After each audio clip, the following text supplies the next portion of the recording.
This is the Big O Show.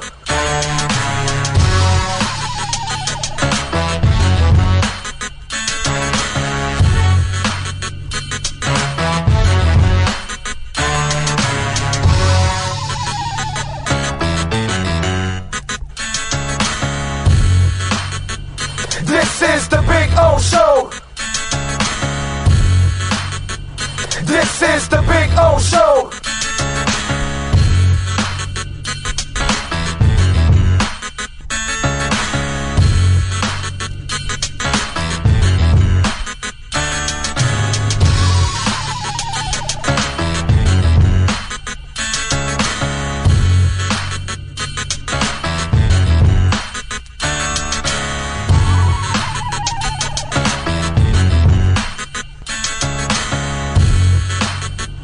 This is the Big O Show.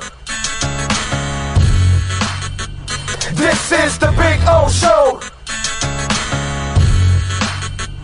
This is the Big O Show. This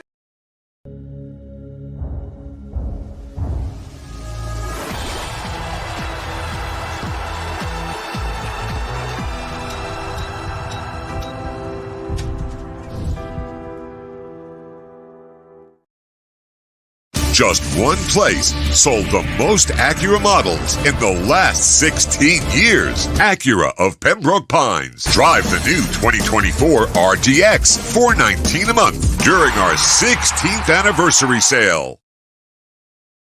For over 16 years, EJDConstruction.com has provided South Florida residents quality craftsmanship, accurate project management, and exceptional service. That's why EJDConstruction.com is an A-rated member of Angie's List and the Better Business Bureau. When you're looking for the right custom home builder for additions or home remodeling, please call my friend Eric at 305-433-4843. That's 305-433-4843 for EJDConstruction.com.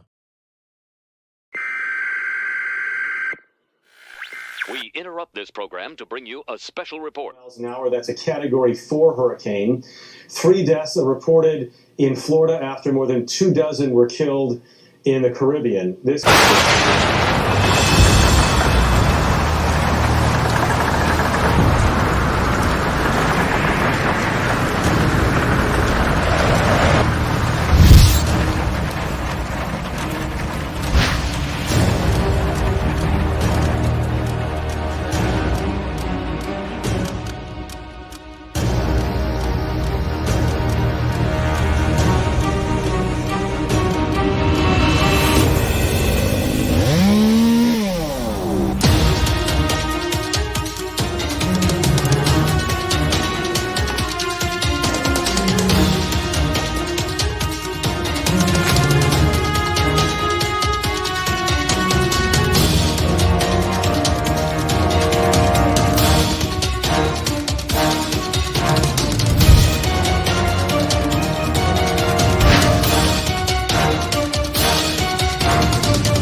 Just one place sold the most Acura models in the last 16 years. Acura of Pembroke Pines. Drive the new 2024 MDX, $469 a month during our 16th anniversary sale. Oh, great. You have a doorbell camera. Now you have a front row seat to your house getting robbed. They're breaking into my house! Ooh, there goes the TV. I'm sure it'll turn up at the pawn shop. No, not the TV! Just because you can see them, that doesn't mean you can stop them. With Slogans, you get 24-hour monitoring, a free home security system, and professional installation. Plus, free doorbell camera, one that'll actually work for you. Get out of my house! Get out of the house! Call 1-800-ALARM-ME.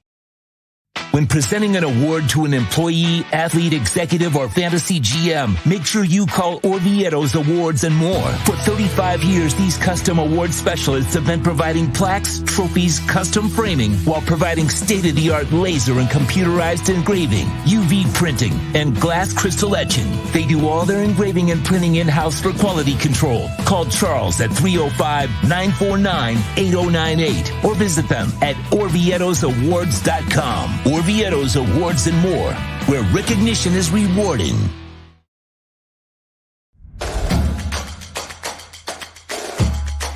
Welcome to Caneswear. New store, new items, same great experience. Family owned and operated since 2010, Caneswear has the latest merchandise from the Miami Hurricanes, Miami Dolphins, Florida Panthers, Inter Miami CF, and more. Come visit us at our store in Davie on University Drive, just south of 595, or online at caneswear.com. Caneswear, the spot Miami fans shop. Take a journey to our Caribbean paradise at Toyota of Hollywood. Get in the groove with great deals on over 2,000 Toyotas, like a Corolla, not $24,000, just $17,975. You'll be cruising and chilling with super low 2.99% financing. Feel the rhythms of the Caribbean today at Toyota of Hollywood on 441 between Hollywood Boulevard and Sheridan Street. Open till midnight. Welton Rayom has more than 62 years of litigation experience handling insurance disputes. They're committed to resolving even the toughest insurance claims quickly. Call them for a free consultation. 954-966-4646. At Welton Rayom, they don't get paid unless you win. Property damage claims to your home, business, or condo as a result of a hurricane. Welton Rayom can help. Water, mold, fire, smoke damage, Welton Rayom can help. Call 954-966-4646. The viewpoint statements or beliefs expressed on the following program by the host, guests, or callers are not necessarily the opinions of FantasyXS.com, Media Group Inc. ownership, management, sponsors, or website. When it comes to South Florida sports teams, very few in the media have witnessed, lived, and covered it like the Big O. Let's start the program dedicated to your favorite South Florida teams with a passion that's unmatched. The Big O Radio Show is on. Here's the Big O. All righty. Welcome aboard, folks. It is time to rock and roll. It is Thursday. We are here at, of course, Hialeah Park and the casino, and they're having a lot of fun because the second floor is loaded, baby. The tables are loaded, TVs everywhere. You can watch all kinds of sporting events that are going on, racing going on all across the country. You got the windows to wager. You got all of that going on here at Hialeah Park. Plus, and we tell you every day, man, you can get a $100 no-regret first bet. Let's go. Set it up. Your sports betting account at Hialeah Park. Use our QR code right there or go right to the Hialeah website if you want, directly through there. Either way, you're going to go through the Hialeah website to sign up. And if you happen to have already a Hard Rock account, just use a different email or phone number when you sign on, and you could get your no-regret first bet $100. So there you go. Make that first bet, get that $100, and move on. Move on, and we'll give you some, some stuff. By the way, the other day, I didn't say to do anything with it because it was summer league basketball. But the Heat easily covered. They were 2.5-point dogs, and they ended up winning the championship. Because I know that obviously we have found out that Frankie Fresco is a degenerate of all degenerates because he was trying to get a scoopage on summer league basketball. And I believe, if I'm not mistaken, I bet he bet it. He won out. He did. Yeah, I would have done the same thing. If any bet I would have made, I would have taken the Heat and the points because I'm gonna bank on the Heat being the more, the better organization, week in and week out. It's just kind of the way. So If you did, Frankie, you're a beast, bro. You're an absolute beast. What can I tell you? You are as special as it gets. We got a little dip in the market, which is nice, by the way, very nice. It is at 64,526. So nice little dip right now in the market. Ethereum, remember I told you when the ETFs are, what we usually have sometimes is a little dip, and then what you do is you buy the dip, and then it goes up. And it was somewhere in the 3,400 range. Now it's in the 3,100 range because, as you know, the stock market crashed yesterday. It went 500-600 points down. Dow bounced back today. They're up 200 points. The S&P's up just 2 points. And then the NASDAQ is up about 4 points. So at least the market bounced back a little bit. It's kind of like, it was like the top 7 stocks kind of, they were kind of, it's what I tell you. I'm not a financial advisor, but the top 7 stocks kind of had a correction yesterday. That's where you jump in.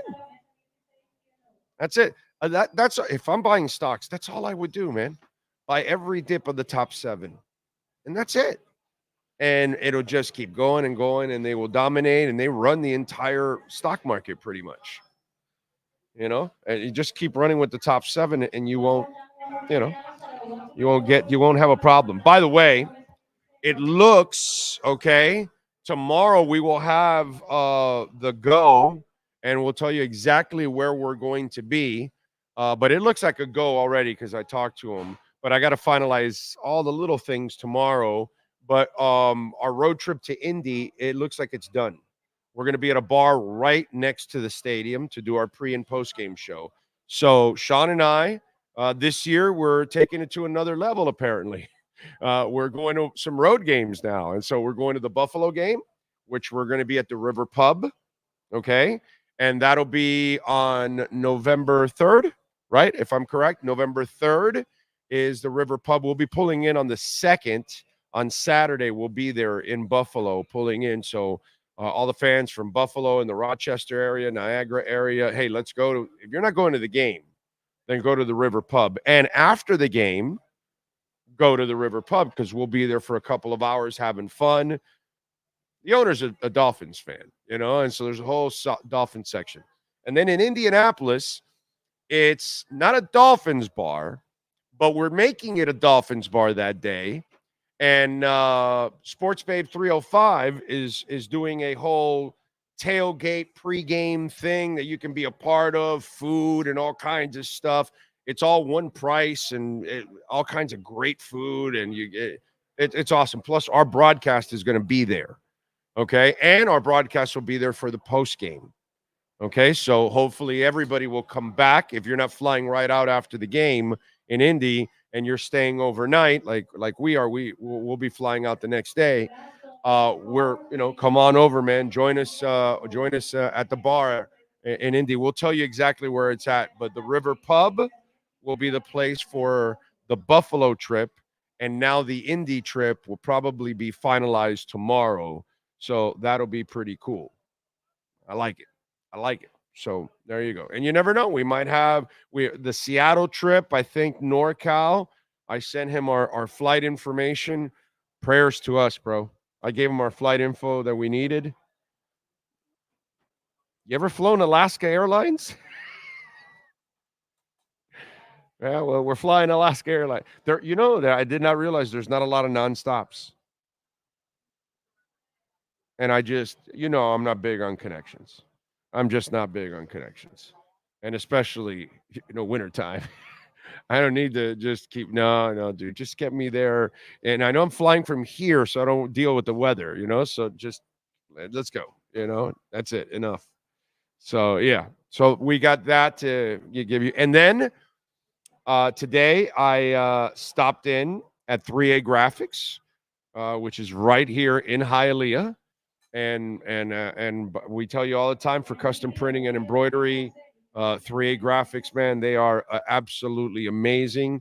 I picked up about half the batch of the colored shirts, and I'm getting the other half tomorrow, okay? So it looks like the wife and I will be working over the weekend, sending out all the colored orders that you guys made for our merchandise. So that's cool. Plus, we'll have all the colored shirts in stock now. So when you order them, we can send them out right away like we do with the white shirts. So we finally have turned the corner and caught up and all that good stuff. And I know John Rigoni is working on a new style for us, that a Bitcoin shirt. I want to come up with a really nice type of Bitcoin shirt that I want to come up with.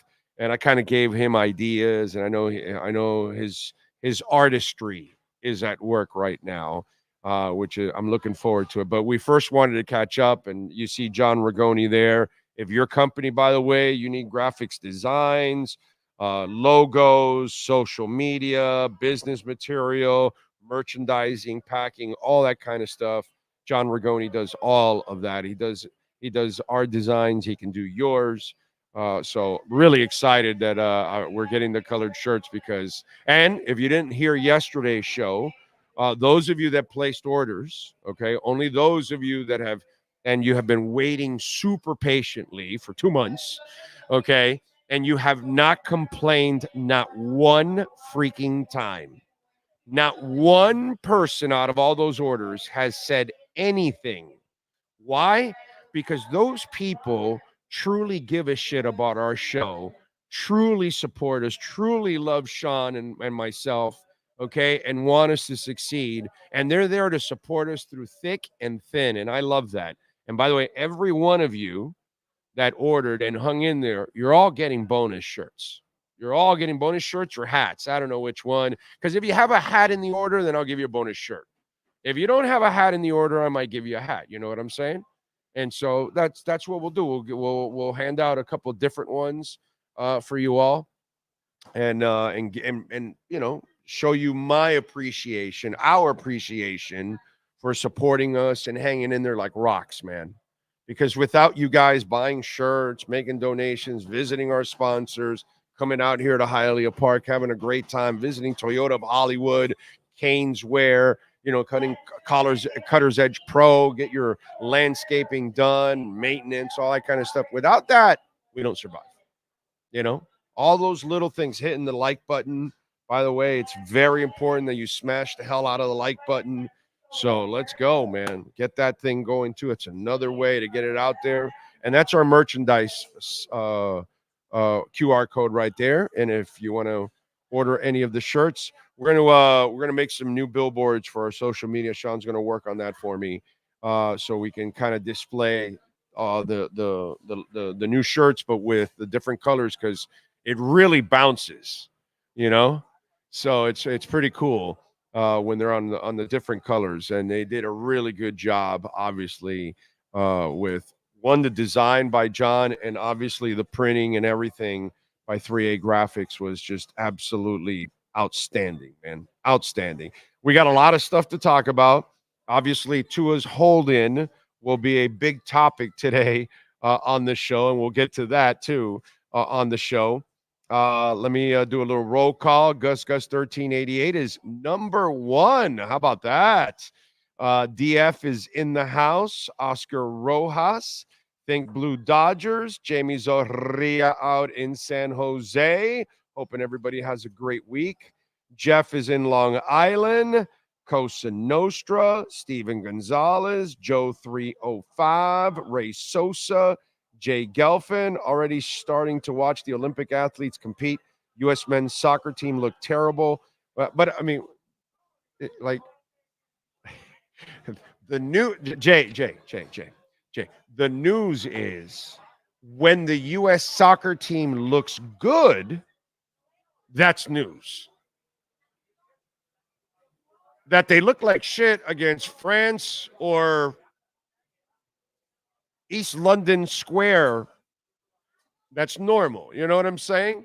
What we saw against the French is normal. You know, let's not act surprised here.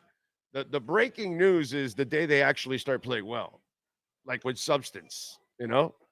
So that's really the real news when it comes to U.S. I have no hope for U.S. soccer. Men's. None.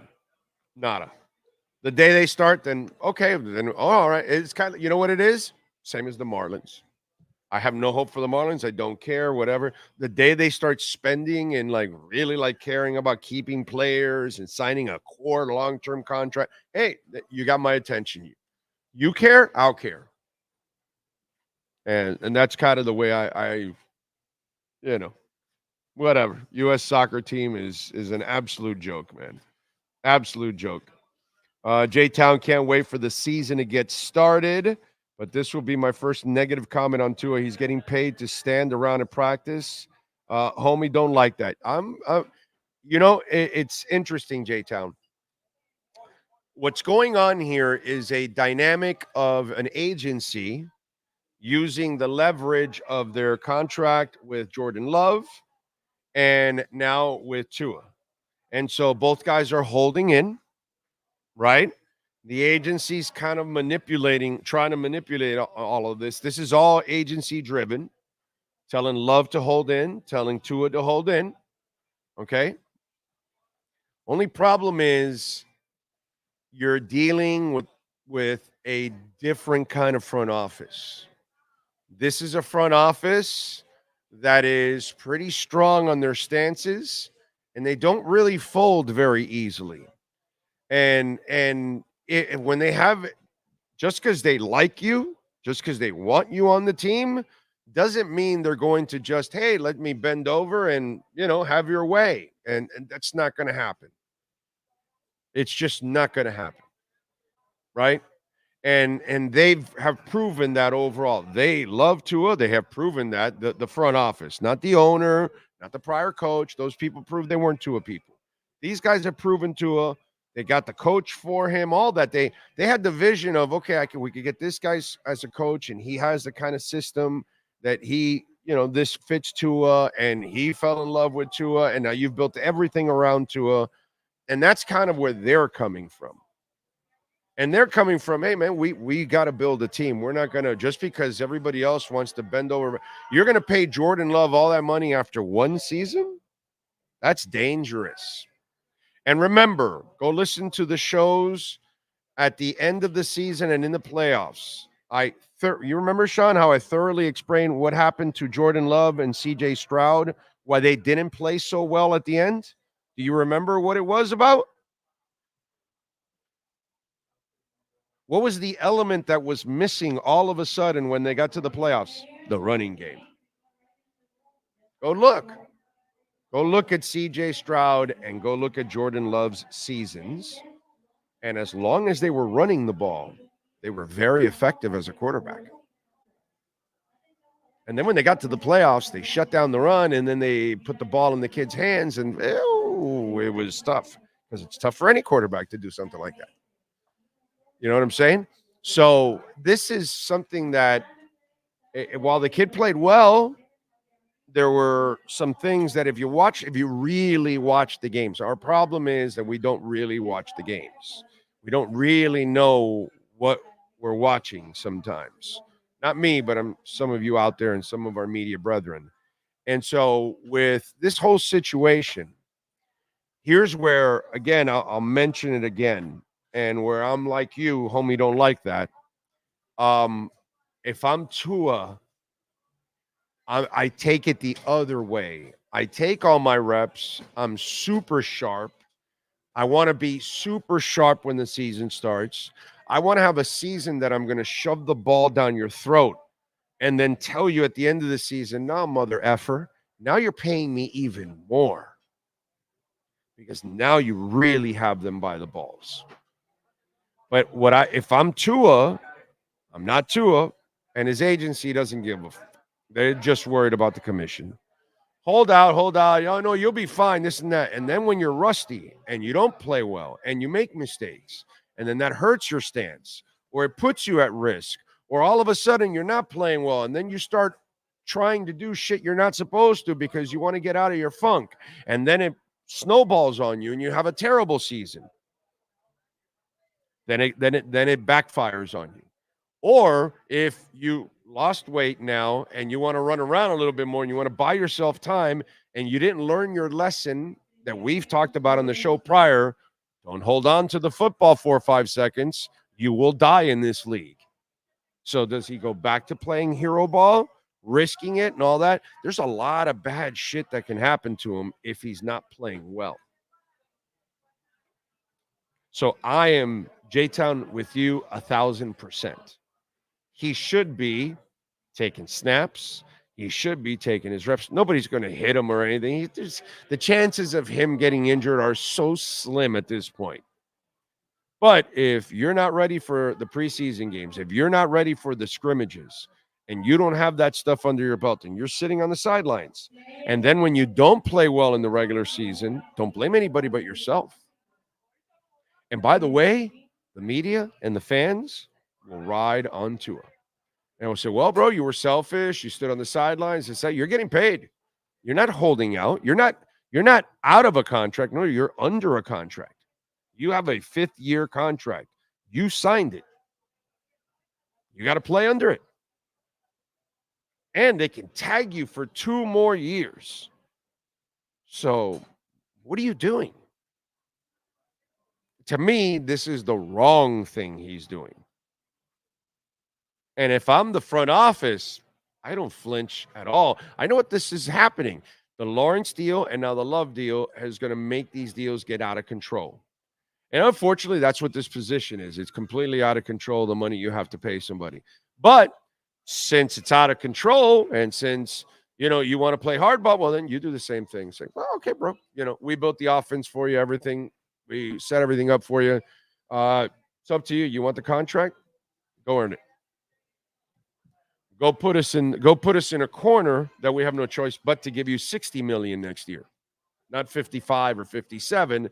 Give you the guarantees that you're going to have 60, 63 million next year or per year because you went out and balled out and you won in the playoffs. And now you turn around and tell them, pay me, bro.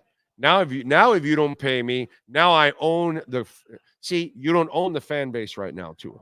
You don't own the media right now. You don't own the general public. Okay? You got me on your side, but the reality is you don't have everybody. You do this. You go back and you take all your reps and you shove the ball down their throats and you go out there and ball because your team plays better and you go out and have a better season. Then all of a sudden, all of the media falls on your side, all of the fan base, even the haters will say, no, dude, the guy balled out, won in the playoffs. There's nothing more you can do. He stayed healthy again. You got to pay that dude. So he's kind of in the middle. Does he want all that bad PR? He knows what it's like being him. It's already unfair being Tua. Do you want to really carry all this other extra stuff?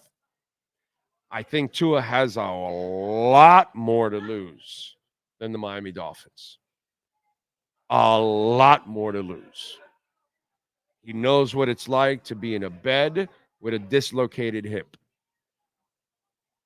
So I'm just saying he's got a lot to lose. So if I'm Tua, I would play.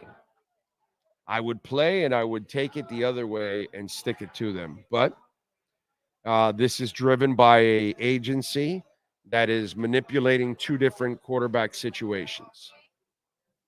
And then this is a situation that has gotten out of control because of the Jaguars' irresponsibility and probably the irresponsibility that's coming from the Green Bay Packers or about to, because they must know what ballpark they're in that they're saying, no.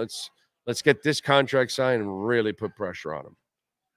And I think that's where Greer and company are going to say, hey, man, if he wants to put the season in peril, he's under contract. Go for it. This is where we're at right now. This is where you want to sign this deal? That's great. You don't want to sign this deal? We'll talk next year. And that's it. That's all. And so in the end, the Dolphins can play the PR game that they're going to win early on because there's not enough of me out there that are going to go fanatical on the Dolphins. And, oh, my God, you're crazy not signing him and all that. And so as much as I believe in the kid, there's not enough of you out there that believe in him. So he has to fight that. And so if he wants to also put himself in because if he doesn't look sharp, who are you going to blame? You're going to blame him? He didn't want to practice. And he's got to know that. And I hope he and his agent have had this conversation. I hope you sit and you have the conversation of the pluses and the minuses, the pros and the cons. And there's a lot of cons for Tua Tagovailoa because the facts are you are under contract. It's not a tender that they put out and you didn't sign it. That could be next year. Next year, if you don't play well, and then now you wanted that money and you didn't get it, and now they're going to feel justified and they're going to say, well, we can tag you because we think you're good enough for the tag, but we're not going to give you that extra money. And now you're playing again on a tag. And why? Because you didn't practice. You didn't put yourself in a position to be sharp. When the season started, you weren't ready. You made mistakes. You didn't have a good season, and you put yourself behind the 8 ball. So, listen, he can do whatever he wants. His agents can do whatever they want. This is part of the game, man. Got to live with it, True Fin fan is in the house. Bobby Supreme says, sent to a packing. Let's see what Skylar Thompson can do with a full season of experience. That's if you're serious, that's a catastrophically stupid statement. But hey, you never know. Daniel Berry, Eric Scott. Let's see. Eddie Veto, True Fin fan. Always blame Tua. And this way he will get it. Skylar Tipton. Captain Saki is still in Greece and smashing that like button. I love it. We're at 69 right now. Love that number. Come on, we got 129 watching. Let's pick it up. Let's get it up to that 129. Flew out of Seattle last year for Alaska cruise on Delta nonstop from Fort Lauderdale. Didn't know they had one. Yeah, it's tough, man. But on the days that we need to go there, and it was tough too, and the times too, it was tough. Alaska Airlines. I have not heard good things about Alaska Airlines. I got to be honest. I've heard only bad things. Let's see. Howdy. Oh, are you at Zinn tomorrow? Have some goodies to give you and Sean. Yes, Ray. Thank you, bro. Dude, you guys are so. Ray's another one of those people that I talked about that ordered and haven't said shit. We're at Acura tomorrow, right? Oh, yeah, that's right, Ray. We're in the afternoon at Acura. Like this. I'm going to do like 2:30 because I'm at camp and I'm actually closer to Acura. So I could get on 595 and 75 and get off there. So tomorrow's show will be at either 2 or 2:30, right around there. Okay? So we're at Acura, but a little bit in the afternoon. Thank you, Sean, for reminding me. Where the hell I would be without Sean is just, I don't even want to think about it. Luis Medina is in the house, down from 340 to 246. You are a stud above all studs. Luis Medina, congratulations to you. The U.S. will never be good in soccer. You're probably right, Super Boom Shack. At least right now, it just doesn't look like there's a lot of hope for us. And it's weird, right? Finn Rule, will Tua's absence from practice force Miami's hand? Well, I told you now. I don't think it will early on. We'll see. We'll see how far they're willing to go. This might be a I can't do the whistle, the Wild West whistle or whatever. Yeah, that was pretty good. That was pretty good right there. Like, when you're about to have that gunfight, play that chicken. Yeah, we might have to. Right there. Ocala Joe is in the house, sitting in my backyard under a shade oak tree, listening to the best show on the airwaves, drinking a cold Corona. There you go. That's a nice combination. Thank you, sir. Appreciate you, Ocala Joe. If Tua is hurt during the season, playing on the last year of his deal, then no other team wants to sign him and he has no security. Makes sense to hold in at the very least. Can't knock him for it. No, can't knock him for it. But I'd hold in and take my reps. and stay sharp and make them desperate for this. That's kind of what I would do. But, it's just, unfortunately, he hasn't won everybody over. Not enough people are convinced. Too many are not convinced, and that's the sad part. Tony Zags is in. He had a little sleep last night and he blamed Tua. JJ says, I was not a Tua fan, but after last year, I've seen many other issues with the Dolphins that cost them late in the season, and it was not Tua. Defense struggled, McDaniel play calling. Yeah, all the same shit that's gone on for 40 years, one way or another. Your offense sucked, your defense sucked, your coaching sucked, your front office sucked. It's all the same crap that's gone on for 40 years. It's finding that whole combination to come together. Health is the one that's the problem, the biggest problem for this team the last 3 years. I think they've got the talent. I really do. Remember, you can make a donation, not only visiting our merchandise department, but Cash App or Venmo at Cash Big O Show. That is Cash Big O Show, Cash App or Venmo. Damn, Ho Yoon. Thank you, my friend. I appreciate you as always.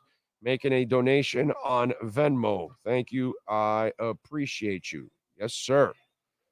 Cash App or Venmo at Cash Big O Show. That is Cash Big O Show. And you can always make a Bitcoin or Ethereum donation too at the same time.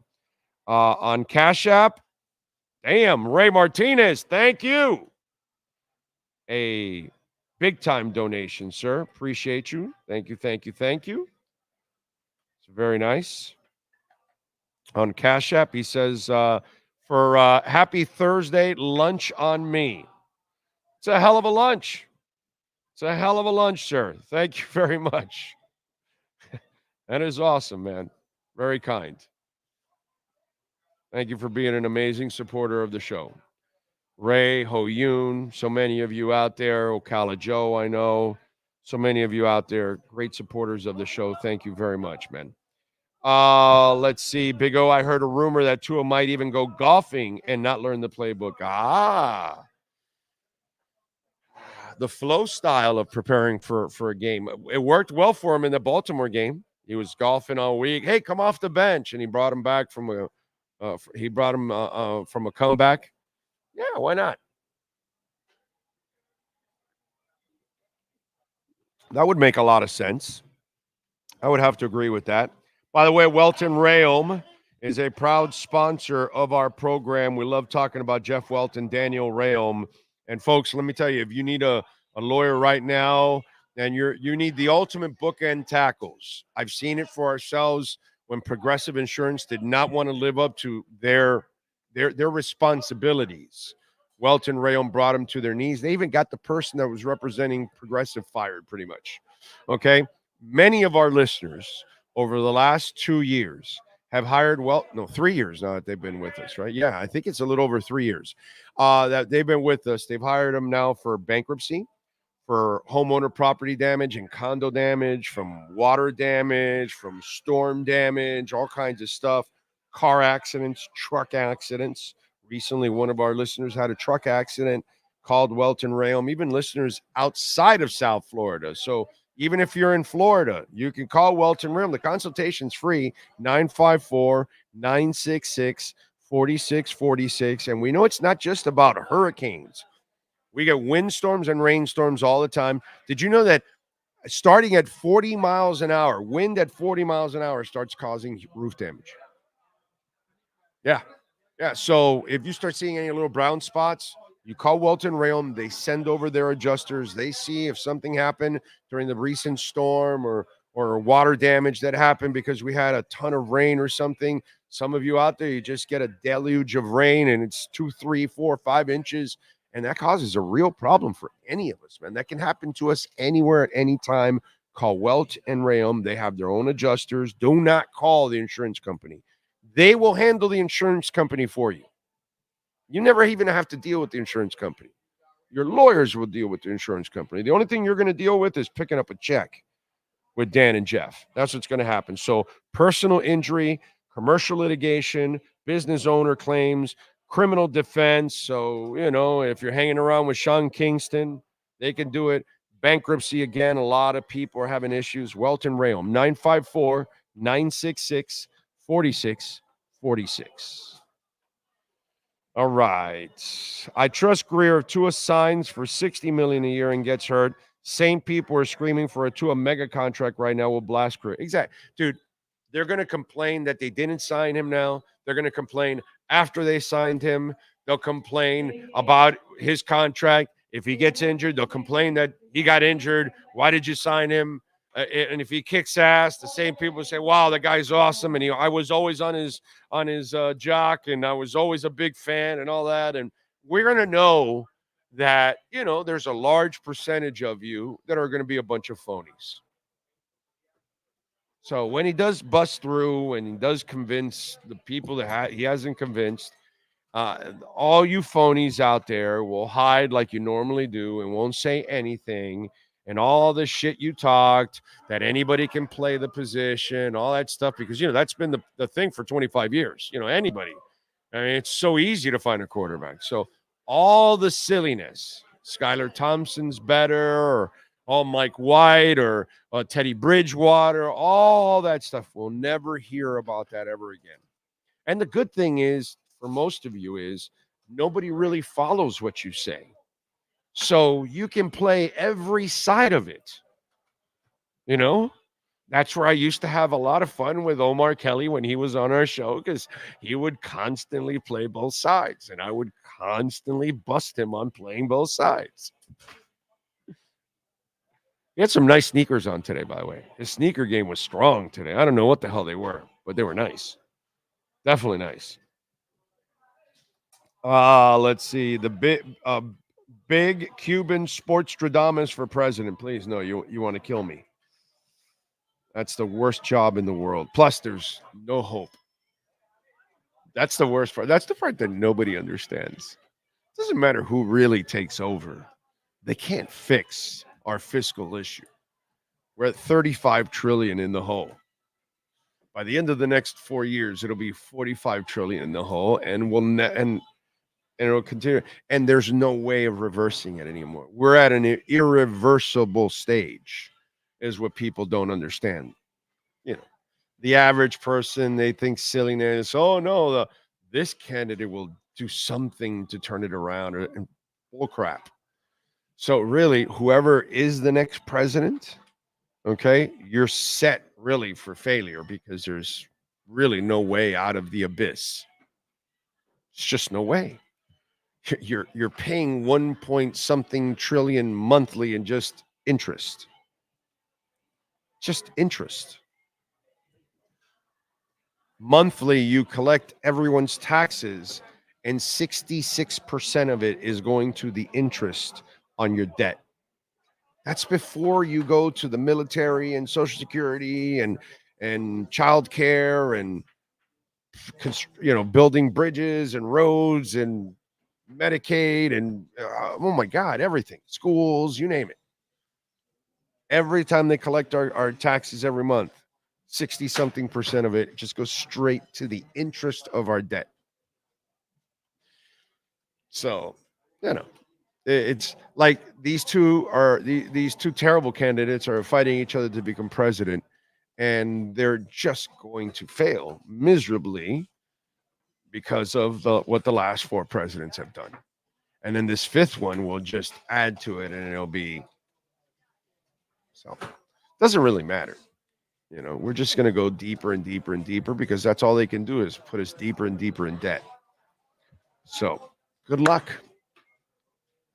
Bitcoin. That's all I can tell you. It's the only thing that goes in completely the opposite direction of the dollar. That's for damn sure. You buy more things with Bitcoin every year. You buy less things with the dollar every year. Simple math.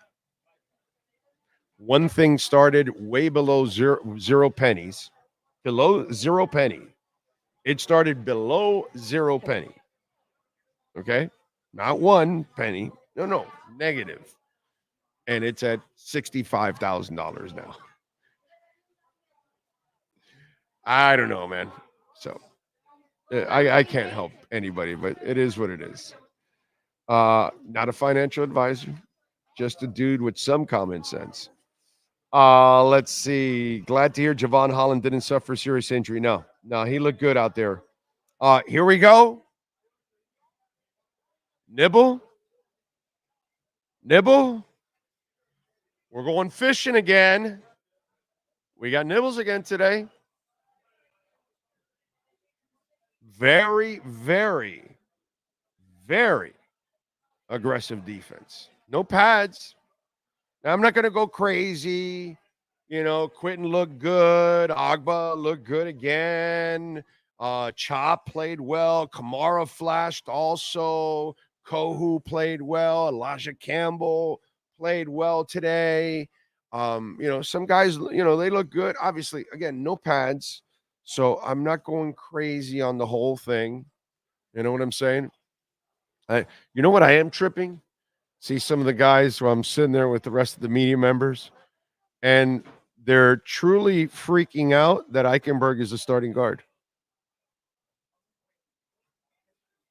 I think somebody told you on this show that Eichenberg will be the starting guard and that Eichenberg will have a good year. I'm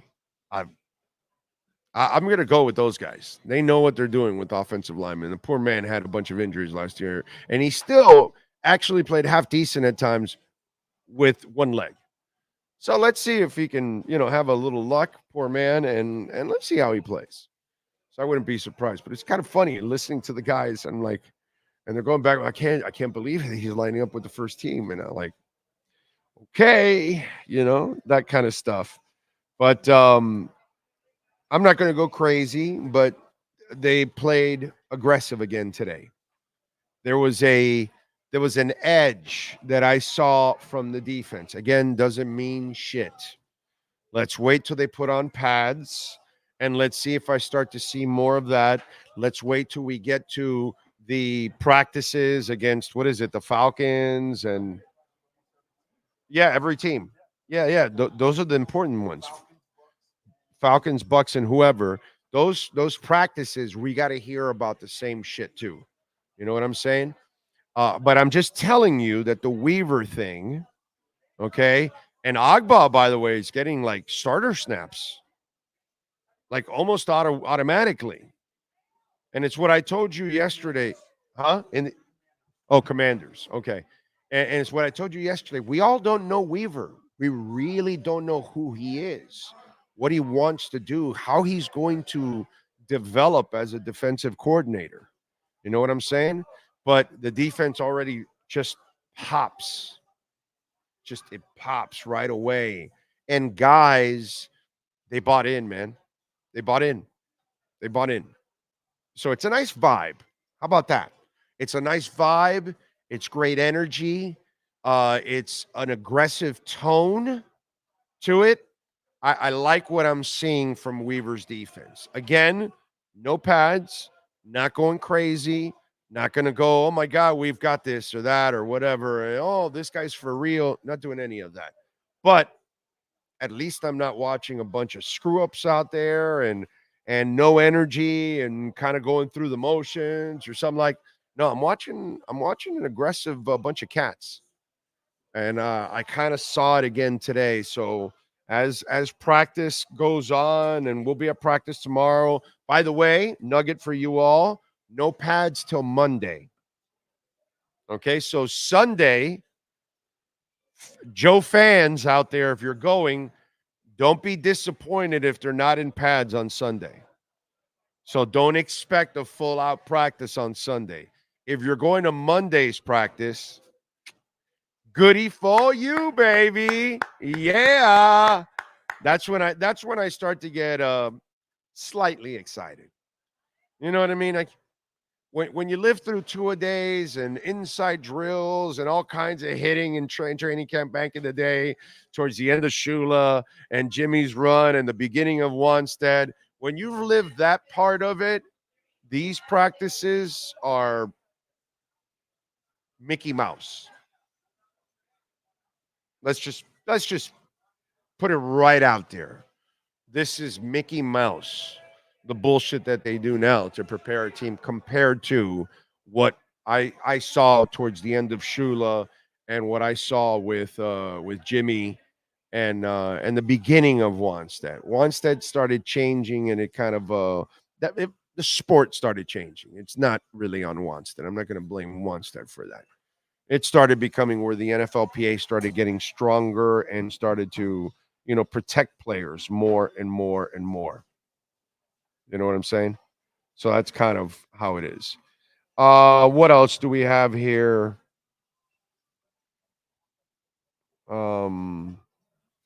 Alpha, we talked about this, and here are the numbers. Fins, 3-13 all time, the road in the playoffs. Last win was in 2000 in the Dome in Seattle. I remember that. That's the Marino game with what's it called? With Gadsden, right? That he catches that deep ball.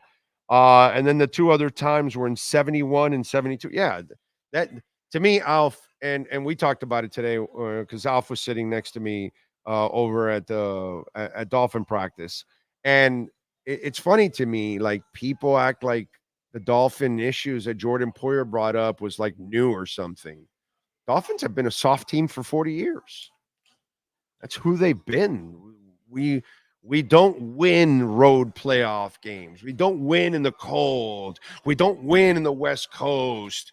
That's been our MO. It's not a Tua thing. It's been a Miami Dolphins thing for 40 freaking years. But, we live in prisoner of the moment type of existence. You know what I'm saying, Alf? You get it. And everybody gets trapped up in the one moment where they're at. And then this is the way it's this is the way it is. It's never been like this. No. It's always been like this. It's the funniest thing. It really is. Like, all of my Dolphin teams the last 40 years, none of them could punch back on offense and defense. They all folded like cheap tents. Even the Jason Taylor, Zach Thomas teams, they were so worn out by the end of the year, limiting teams to 15 points or less, because I'm sure they were like, well, come on, guys, you score 20, give us 20 and we can win the game. And you knew that those Jay Fiedler offenses, they were going to struggle to score 20 points. And by the end of the year, every single year, the Dolphin defense, which was excellent and could have won a Super Bowl if it had the offense to complement it, to run the ball, to keep. You notice how somebody on offense for the Dolphins recently said, no, we want to, extend drives and keep our defense off the field. No shit, Sherlock. Wow, what a concept. And, if you score fast and then, two big passes and you don't run the ball and you can't control, you can't keep your defense fresh. And that's what happened in the entire Jason Taylor, Zach Thomas. It wasn't that they weren't good enough. It's just that by the time you got to the end of the season, they were already worn out already. And since your offense never got any better, and it was the same shitty offense in September that it was in December and in early January, you were never getting anywhere. And so by the time you needed that defense, let's admit it, that defense could not come through anymore at that point. Used to happen all the time. Go back. Let's not, if you want to just kind of like hide and hide away from the reality, you could go ahead and do that. And I remember people used to say, oh, see, that defense is overrated. No, it's not that it's overrated. It's just worn out at that point. And it's just, they were great. They were a hell of a defense, okay? The Dolphin defense at that time, the Zach Thomas, Jason Taylor, Sam Madison, Pat Surtain, Tim Bowens combination, and then the other guys that came in and out that complemented him throughout those years. Those defenses were really good, but they weren't the doomsday defense. They weren't the steel curtain. They weren't the no-name. They weren't the Dallas Cowboys of the mid-'90s. They weren't the Buffalo Bills of the early 90s. They weren't the Broncos of 16 or 15 when Peyton Manning won that he could only throw 8 yards. That defense was special. The Eagles had a pretty good defense a few years back with Nick Foles. Those defenses were good. Like the Dolphin defenses, they weren't at that level, actually. They weren't at the Ravens level. They weren't at the Bucks level of 2003, right? Whatever. 01 Ravens, 03 Bucks, or whatever. You know what I'm talking about. Those defenses were like special. Like the Dolphin defense was really good and good enough to win a Super Bowl, but it needed a good offense. And it just didn't have it. So by the end of the year, you could punch and run over Miami's defense because they were worn out. They were done. They were cooked. They were history. They were in the archives. They weren't going to limit teams. They weren't going to limit playoff teams to 15 points. Sacao, as Santana would say. So the Dolphins, no matter what generation you're talking about in the last 40 years, when push came to shove, as Van Halen would say, they got shoved every time. Listen to me. They got shoved every single time. Marino, Fiedler era, everything in between, and now. And it's been the team. And it doesn't matter who the quarterback has been. Doesn't matter who the team has been. It doesn't matter who your receivers, your head coach, your front office. Nothing. The same shit has happened for 40 years. Faces change. The scenarios might be a little different. Same results. At the end of the season, you're dog shit. You're not ready to go deeper. You can't, for whatever reason. And guess what? You get shoved. You get punched in the mouth, and you're done. And you're sent home. That's been our team for 4 decades. Not for 2 months, 2 years, or whatever. Let's see what else. Butch Berry has earned the right to have our trust. Yeah, he has. He has. And if he believes in this kid, so do I. Let's see. And they did it with Austin Jackson. People had all the people that gave up on Eichenberg, gave up on Austin Jackson. And then they all proved us wrong with Austin Jackson. And nobody really, admits it, that they were all over Austin Jackson's jock, and now they're not. Nobody admits it. So, you know how it is. Chef Drew says, what's good, Big O and everyone? How you all this afternoon? Thank you, sir. Thank you for tuning in. Alexis Palenzuela. We had no O thanks to Jimmy Johnson. Yeah, he made lots of mistakes on offense. Yeah. Mike says, screw it. I'm going to sit on a couch in Aventura for hours and stare at the ceiling. Okay. All right, my brother. Make sure you take back in the 80s, we would lie on the beach out in Key Biscayne, and we use Mad Dog 2020 or Thunderbird to make the star viewing a little more interesting.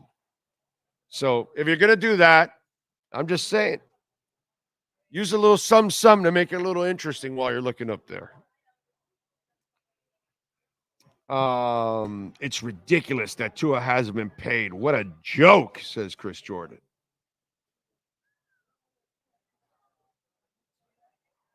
So, anyway. All right, let's get to our 3A Graphics sports calendar. The great Alan Blanco, who I just saw about an hour ago. Custom printing and embroidery, 786-618-1443. So if your company, all right, your group, your school, you're looking for uniforms, hats, shirts, whatever it is, call 3A Graphics, please. They are a great company. They support us. They can definitely do a great job for you. They're right here in Hialeah. So if you're in South Florida, 786-618-1443. Tua today is holding in, did not practice with the team, did not take any reps, wasn't wearing a helmet at all. The good news, Javon Holland back at practice, full practice. Calais Campbell, Kendall Fuller, Jonnu Smith, Jordan Poyer, and Teron Armstead all were resting today. Emmanuel Ogbah did look good. So did Chop. So did Kamara, all flashing. Elijah Campbell had an interception. Should have had 2, by the way. Also, Miami Heat, they signed guard Josh Christopher to a 2-way contract, and they waived guard Zion Pullen. The former Gator is a goner. Saturday night at Chase Stadium, Inter Miami will be hosting Puebla in the League's Cup. First round, no Messi. And the NBA also agrees to a multi-year media rights deal with ESPN, ABC, and Amazon, ending its long-term relationship with TNT Sports. The deal runs through the 25-26 seasons through 35-36 seasons. And Sky Sports also won the UK rights to the NBA for 10 years. Now, TNT supposedly will be taking the NBA to court and challenging the fact that they had first right of refusal. I will explain in a little bit what happened there. That is your 3A Graphics sports calendar.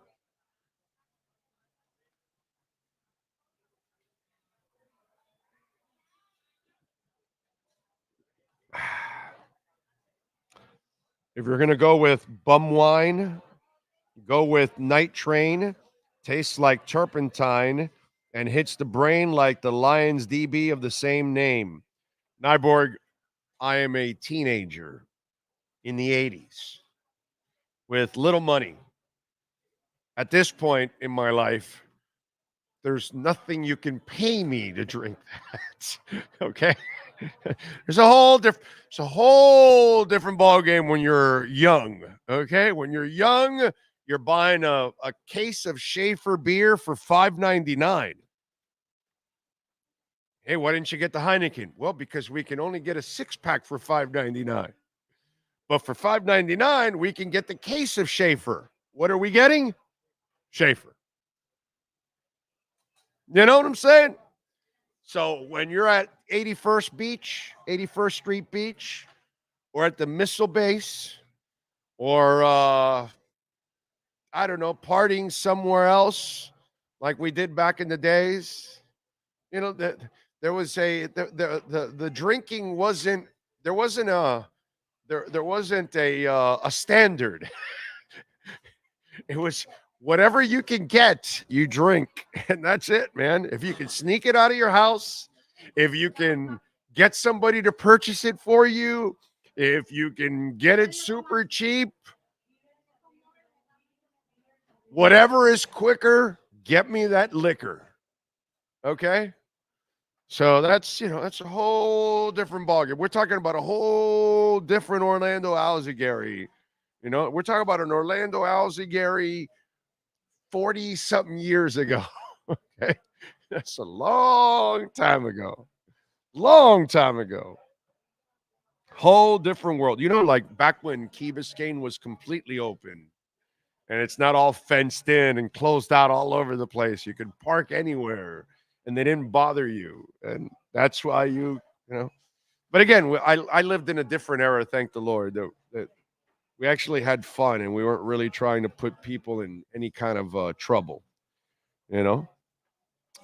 Mace Taggart, thank you for the love in the super chat, sir. Very nice of you. Big O, Ty from the Bronx. There you go, Ty. That's right. Dolphins D, 98-04, the best in football, period. I don't know about the Dolphins D being best in football. I don't think that's really correct, but they were pretty good. Best that we've had, yes. Not a best in football. Best that we've had. You know. I wouldn't label them one of those all-time greats. Not like, when you're like the Bucks of 01, you're like the Ravens, those nasty-ass defenses that they don't really need much quarterbacking at all, and they get it done. And they go all the way to the Super Bowl, and they win it. It's crazy. Like the Denver Broncos with Peyton Manning couldn't throw 10 yards. The Dolphin defense could not win the Super Bowl with Peyton Manning throwing 10 yards because their defense wasn't as good as Peyton Manning's Denver defense, that they truly could limit you all the way to the Super Bowl. And that's where we have to be honest. Our defenses ran out of gas. Once they got to the playoffs, they just did not have enough to shut down playoff offenses too. So I'll respectfully disagree as in great overall. Best for us? Yes. Are they as good as the 70s? No. The dominant 70s? No. That's different. Those teams, dude, Bob Greasy passed 7 times in a Super Bowl. The Jason Taylor, Zach Thomas team's defenses were very good, but not good enough for you to pass 7 times. And, it's different. It's a whole different ball game. It's just tough, man. It's tough. You also got to run the ball. I got to be fair, too. Now that I'm thinking about it, I got to think football now. If on an offense you're able to run the football, you're also able to keep them fresh. And that's something that they just couldn't do. Even the few years when you had Ricky or Lamar, you ran the ball, but you still didn't put enough points to, you know what I'm saying? So you were able to run, but you didn't put enough points. You couldn't fit. I mean, that's the other thing that was a problem for us. Field goals. Do you think it was, rest in peace, Tony Sperano? Do you think it was only Tony Sperano? Or last time I checked, Dave Wannstedt used to say that a field goal is not a bad thing, or punting wasn't bad either. And you're like, oh, get out of my face. So, yeah, it's kind of tough. Man, if the Dolphins are full strength, they can be unstoppable. I'm a Patriots fan and know this. Your team is really stacked. They need to stay healthy. Yeah, that's been the issue. The last 2 years, I really like this team. If they can stay healthy, and the coach has to grow up a little bit, Chris. The coach is still a little green. He has to be better on game days. Big O, sorry, started watching. I'm at work. I only have a few minutes. Will Tua be forced to play on the 5th-year option? You got to rewind a little bit. I talked about it. We are going to wrap up hour number 1. Hour number 2 is next. The one and only Manny Navarro with our Caneswear Miami Hurricanes report straight from the ACC get-together is next. I think I know what this is.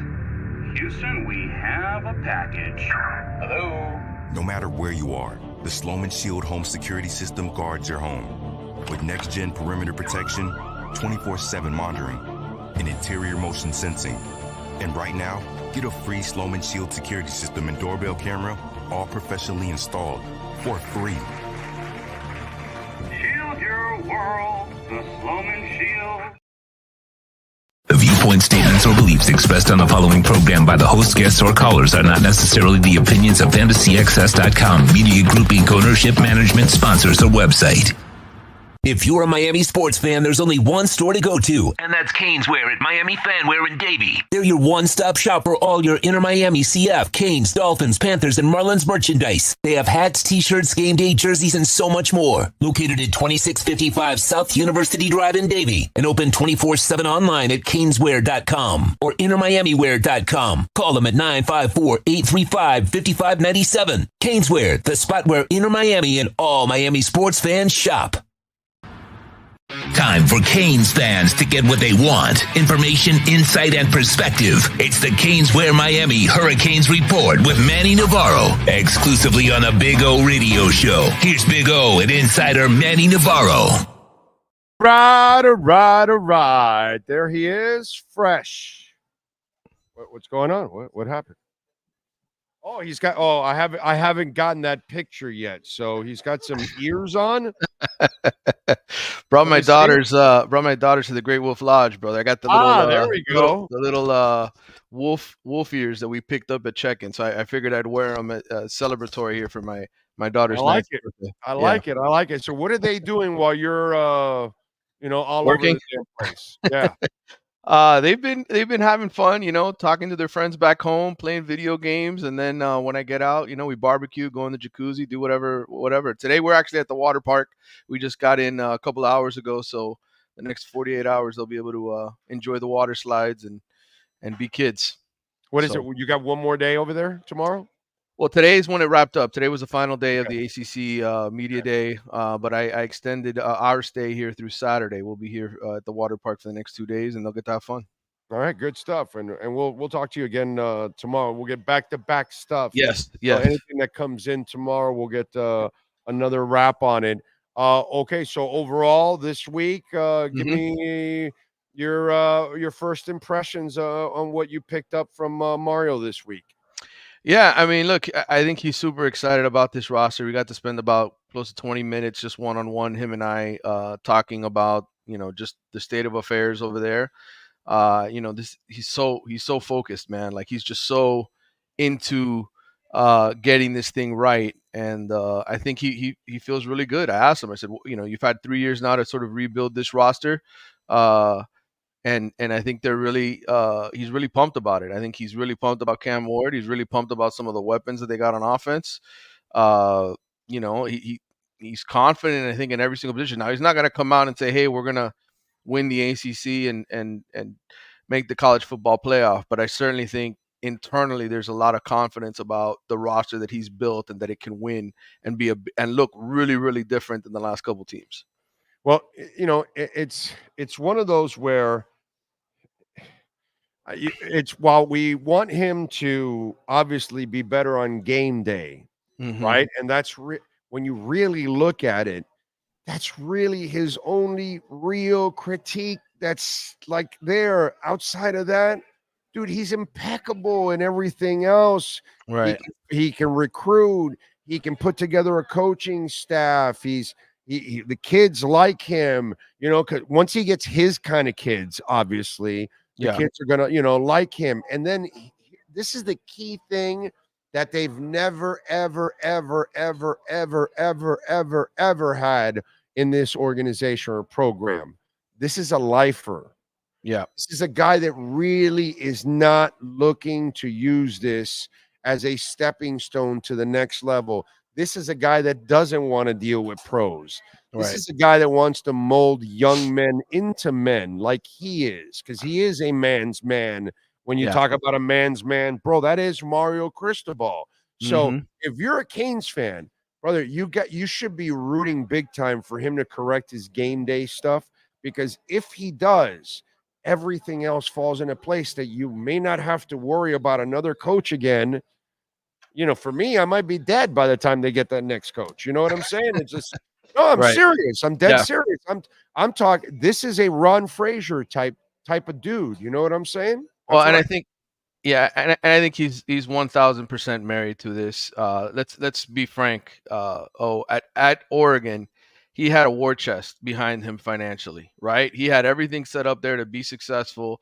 That's right. And he left it because he felt confident that even though he was going to have to go through growing pains, that he was going to get Miami back to where it needed to be. And that's ultimately why he took on this responsibility. And why, and if Miami didn't have the NIL, okay, if they didn't have the financial backing, he wouldn't be here. Yeah, he's so he's confident he can get it done. He's confident that they're going to win big here again. It's just a matter of getting through the BS, which is flipping the roster, having, finding the right coordinators, and then keeping them. And then, like you said, on game day, not sticking his foot in his mouth or making the wrong mistake right on the field, on the sideline. And so, but I think for him, Mario's a builder. There's different kind of coaches. There's the guys who are coordinators and are play callers, and that's what their forte is. Mario's a builder. Mario's like Butch Davis. People person. He is a people person. He's a builder, and I think he's got the right coordinators now. And I think he feels like he's got the right coordinators. And now he feels like he's got the right quarterback, right? In Cam Ward. And so, again, how much is he going to intervene in the? I don't know that he, how much he really will. I think it's almost like I've built this team now. It's really mine. I can get out of the way, and they can Right. go do what they're supposed to do. And I think that's what he wants to do. Does that mean he's going to be perfect? Probably not. He'll probably do something stupid again that we all sit here and criticize him, like not take a knee or something. I don't know if he'll probably take a knee. Oh but no, he can't do that ever again. Yeah, that wouldn't be right. timeouts maybe, or something like that. Clock management. I could see that happening again because it's just, again, that's not who he is. But I He think doesn't take a knee again, he'll be treated like Joe Biden in a debate. Yes, you're absolutely right. You're absolutely Okay? right. Okay. Well, they're gonna go, what was this guy, a corpse out there? What's going on? How did you did this Yeah. again? Like, no. It won't. No. He'll be impeached. Even though that doesn't exist, he'll be impeached. You know what I'm saying? So that's Absolutely. Okay. But look, Go they're ahead. going to be fine. I think they're going to be good. And I'll tell you honestly, every year, I get this 20 to 30 minutes with him before the season, Mhm. after the summer, after he's rebuilt the roster. I'm like, this is a totally different Mario from a confidence standpoint. He was still questioning things last year. I think there's full confidence now. Well, he better get it done. I mean, Yeah. you there's no more, this is not my guys, or not that he's never made one excuse, actually. So Right. to his credit, at least, he's never made an excuse. But we can make excuses for him the first couple of years because of we're kind of done with that. Now you've got mostly your roster and you got an experienced quarterback and everything. Let's go. Plus, you've got the Wisconsin coach now kind of trashing everybody down here, saying, hey, my QB that I got here, I see a really good one. What I see is incompetence down in Miami. They didn't handle this kid the right way. Right. So this kind of adds, which is going to lead me to my next question, but this one kind of adds to it. This is why now with Mario, there's more pressure than ever. It's year 3. You've got your players. Now you've got somebody else in your own profession kind of questioning what you and the prior coach were all about with this quarterback. And so now you as a coach, there's a lot of pressure on Mario. Mario needs to respond this year, actually. He has to respond. And I think he recognizes that. I mean, look, he's got a lot of support from people with a lot of money in South Florida to help rebuild this roster, and they want results, right? Like they want to see something on the field now. And 7 wins is not what they brought him in. That's what the other guys were doing before he got here. Right. So this is about getting Miami to a point that it hasn't been in decades. And I think he feels like he's got the roster to do that. He's got to go out and play the games now and get it done and not look stupid on game day. Because I think he's looked brilliant in rebuilding this roster. Like you said, there's not much you can criticize about his off-season work. I think it's a matter of now get it done on Saturday, but you can't do it until the games are played. Let me ask you something. When we look at Cam, God, there's a lot of great press coming out for Cam this week, and a lot of expectations and stuff like that. God, I feel for the kid, and I know he got his NIL money, and so now we're treating them like pros, which they are pros in a way, and all that. But wow, I see a lot. Cam on is the flip side, while there's a lot of pressure on Cristobal that he has to respond, but we have put a lot of pressure on a kid that we really don't know, and the poor kid is now in a completely new situation, new environment. He has to make a quick adjustment. If he does it, I commend him if he's able to do it, because man, we are putting a world of expectations on that young man. I'll tell you, he doesn't lack for confidence. At all. No, good. At all. If you've seen those videos of him with Shador Sanders and Kyron Drones, the quarterback of Virginia Tech, they work out together in Houston. He talks so much crap. He is an old school. Cam Ward is. Think about those 80s Hurricanes. Like if he was on those teams, he would fit right in because he's got that I don't give an F attitude. In fact, he even said that yesterday. Somebody asked him here, and I don't know if that video ended up making the Twitter or not. I've been just working my butt off talking to coaches and players for the last 4 days. But somebody asked him, what is your mentality on the field? And he literally, this is with his mom and his dad right next to him. He says, I don't give an F. That's my attitude. In other words, nothing scares me, nothing phases me. I'm fully confident I can go out there and win.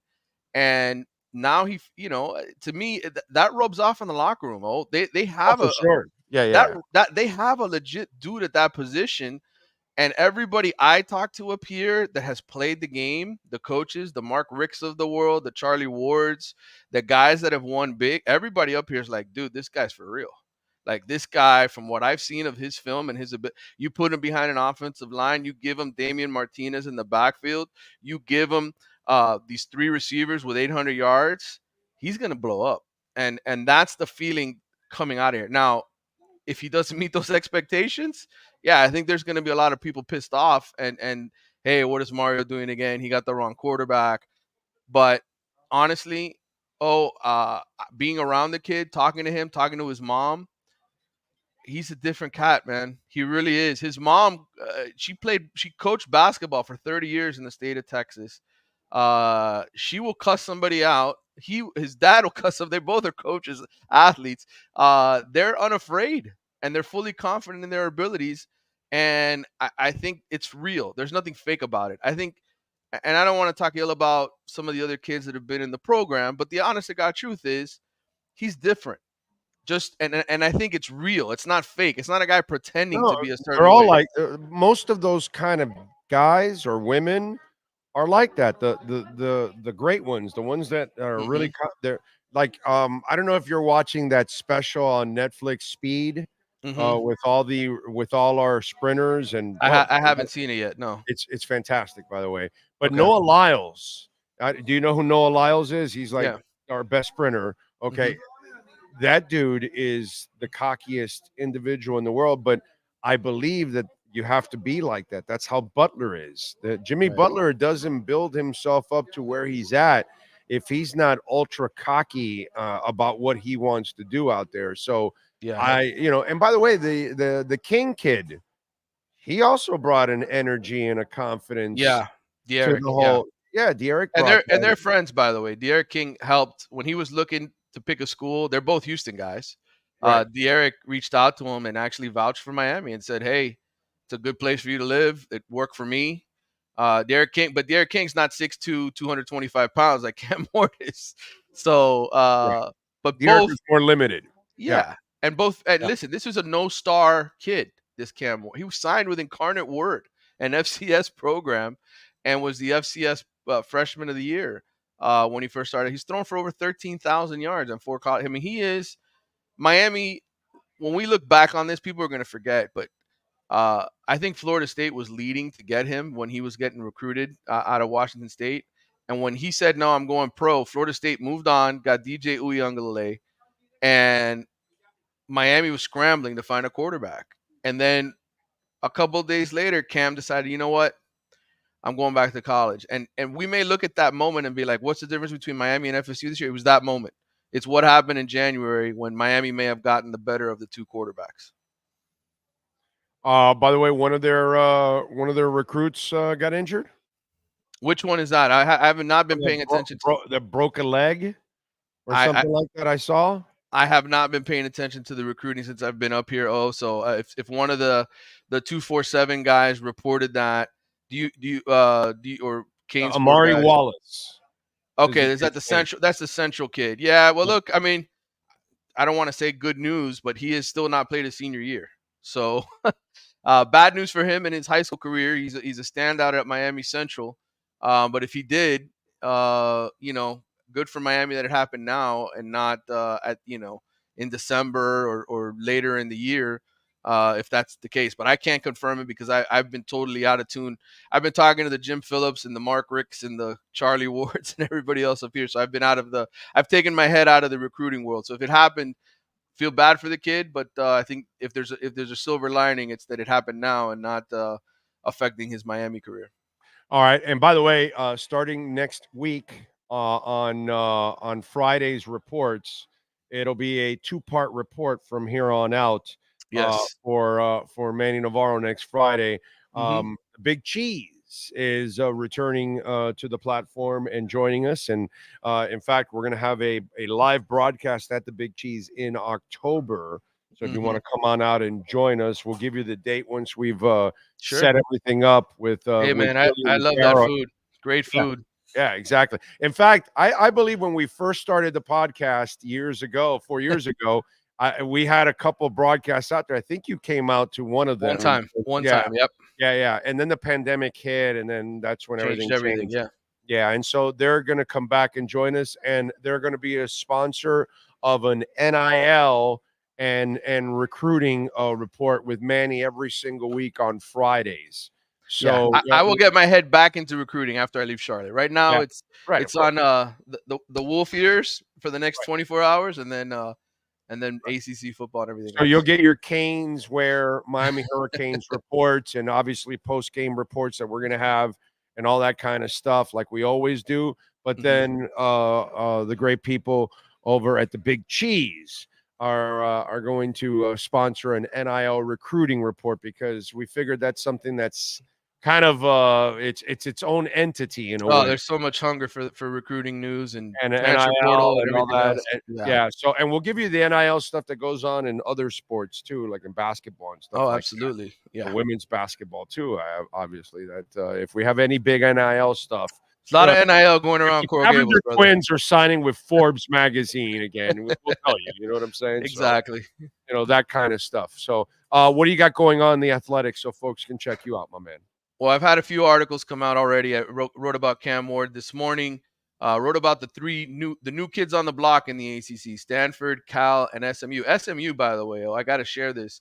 They are spending buku bucks, man, to get into the money's this back. league. The money's back, huh? The money is back. They've got a recruiting department with 40 recruiting and personnel, because Rhett Lashley explained this to me. Rhett and I obviously go back to when his coordinator days here.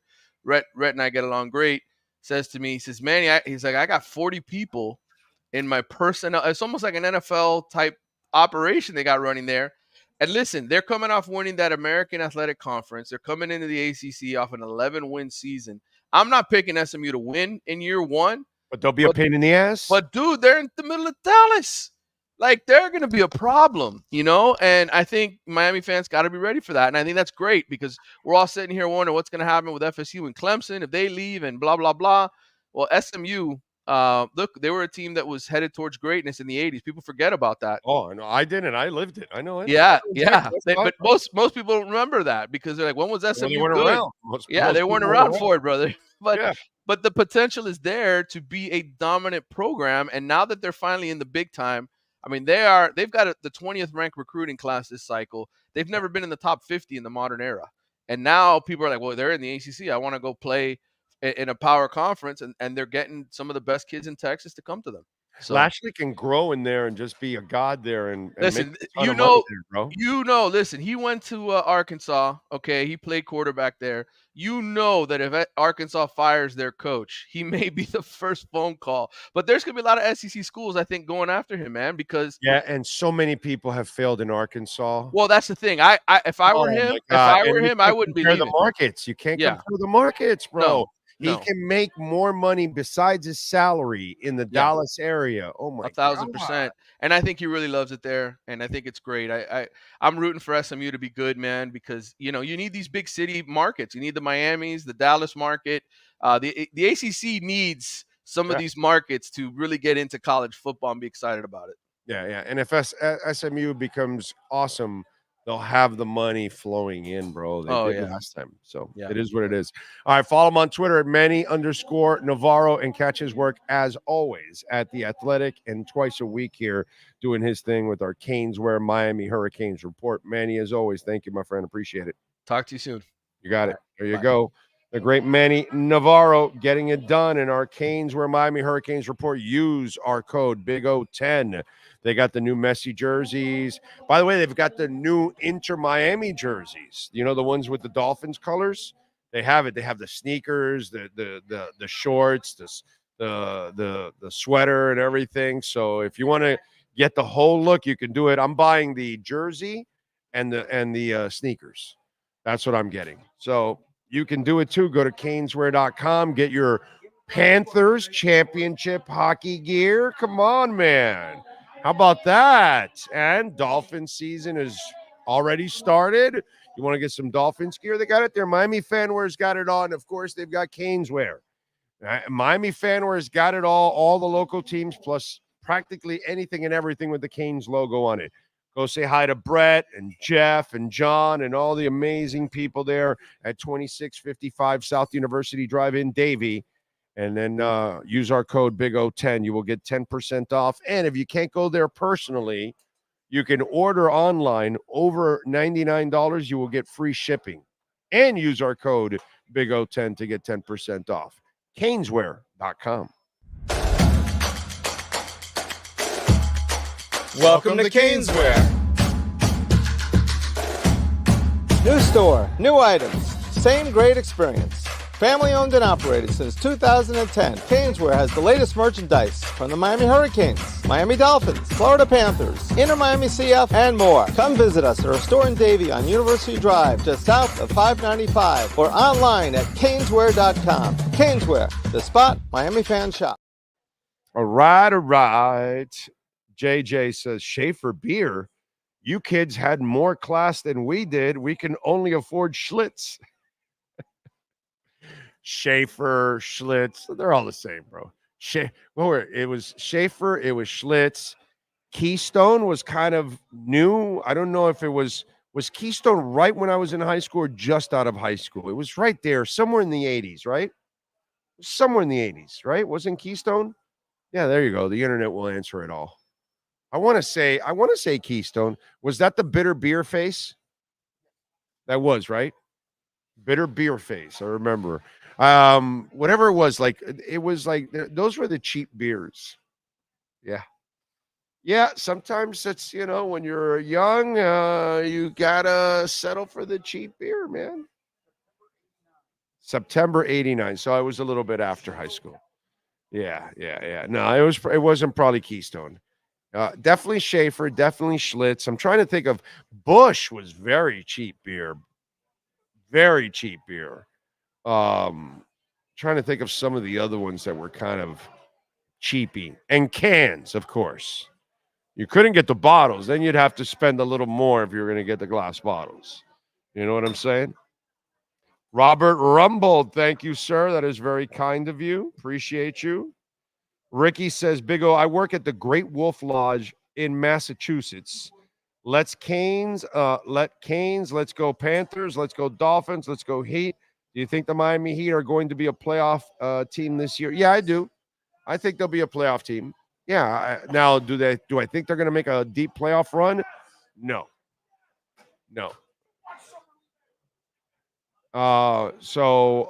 Let's see. Tua's agent is not stupid. If Tyreek had to play without a QB that cannot get him touches he is used to since Mahomes and Tua, he will break balls left and right to be traded. Tua will win this. Yeah, Tyreek is not going to. Did you just listen to Tyreek? He just said he doesn't want to be traded. He said he basically has like no leverage. And so that's, you're getting a little ahead of yourself there, JJ. It's not that bad. PBR has to be up there. Busch is still very cheap. Oh, Pabst Blue Ribbon. That's another one of the cheap ones. Exactly. That's a great call on your part. Yeah, man. All those kind of beers were kind of the ones that we would search for, when you were a kid. You just can't go get cases of Heineken. You just can't. Sorry. You just you'd love to get a couple cases of La Llave, Beck's, but it's hard to afford that when you're young. You're in high school and stuff. Did you ever consume Old English 800 charcoal filtered for high quality? LOL. Old English, no, but I remember it. Never had it, but I remember it. That is true about Coors Light, by the way.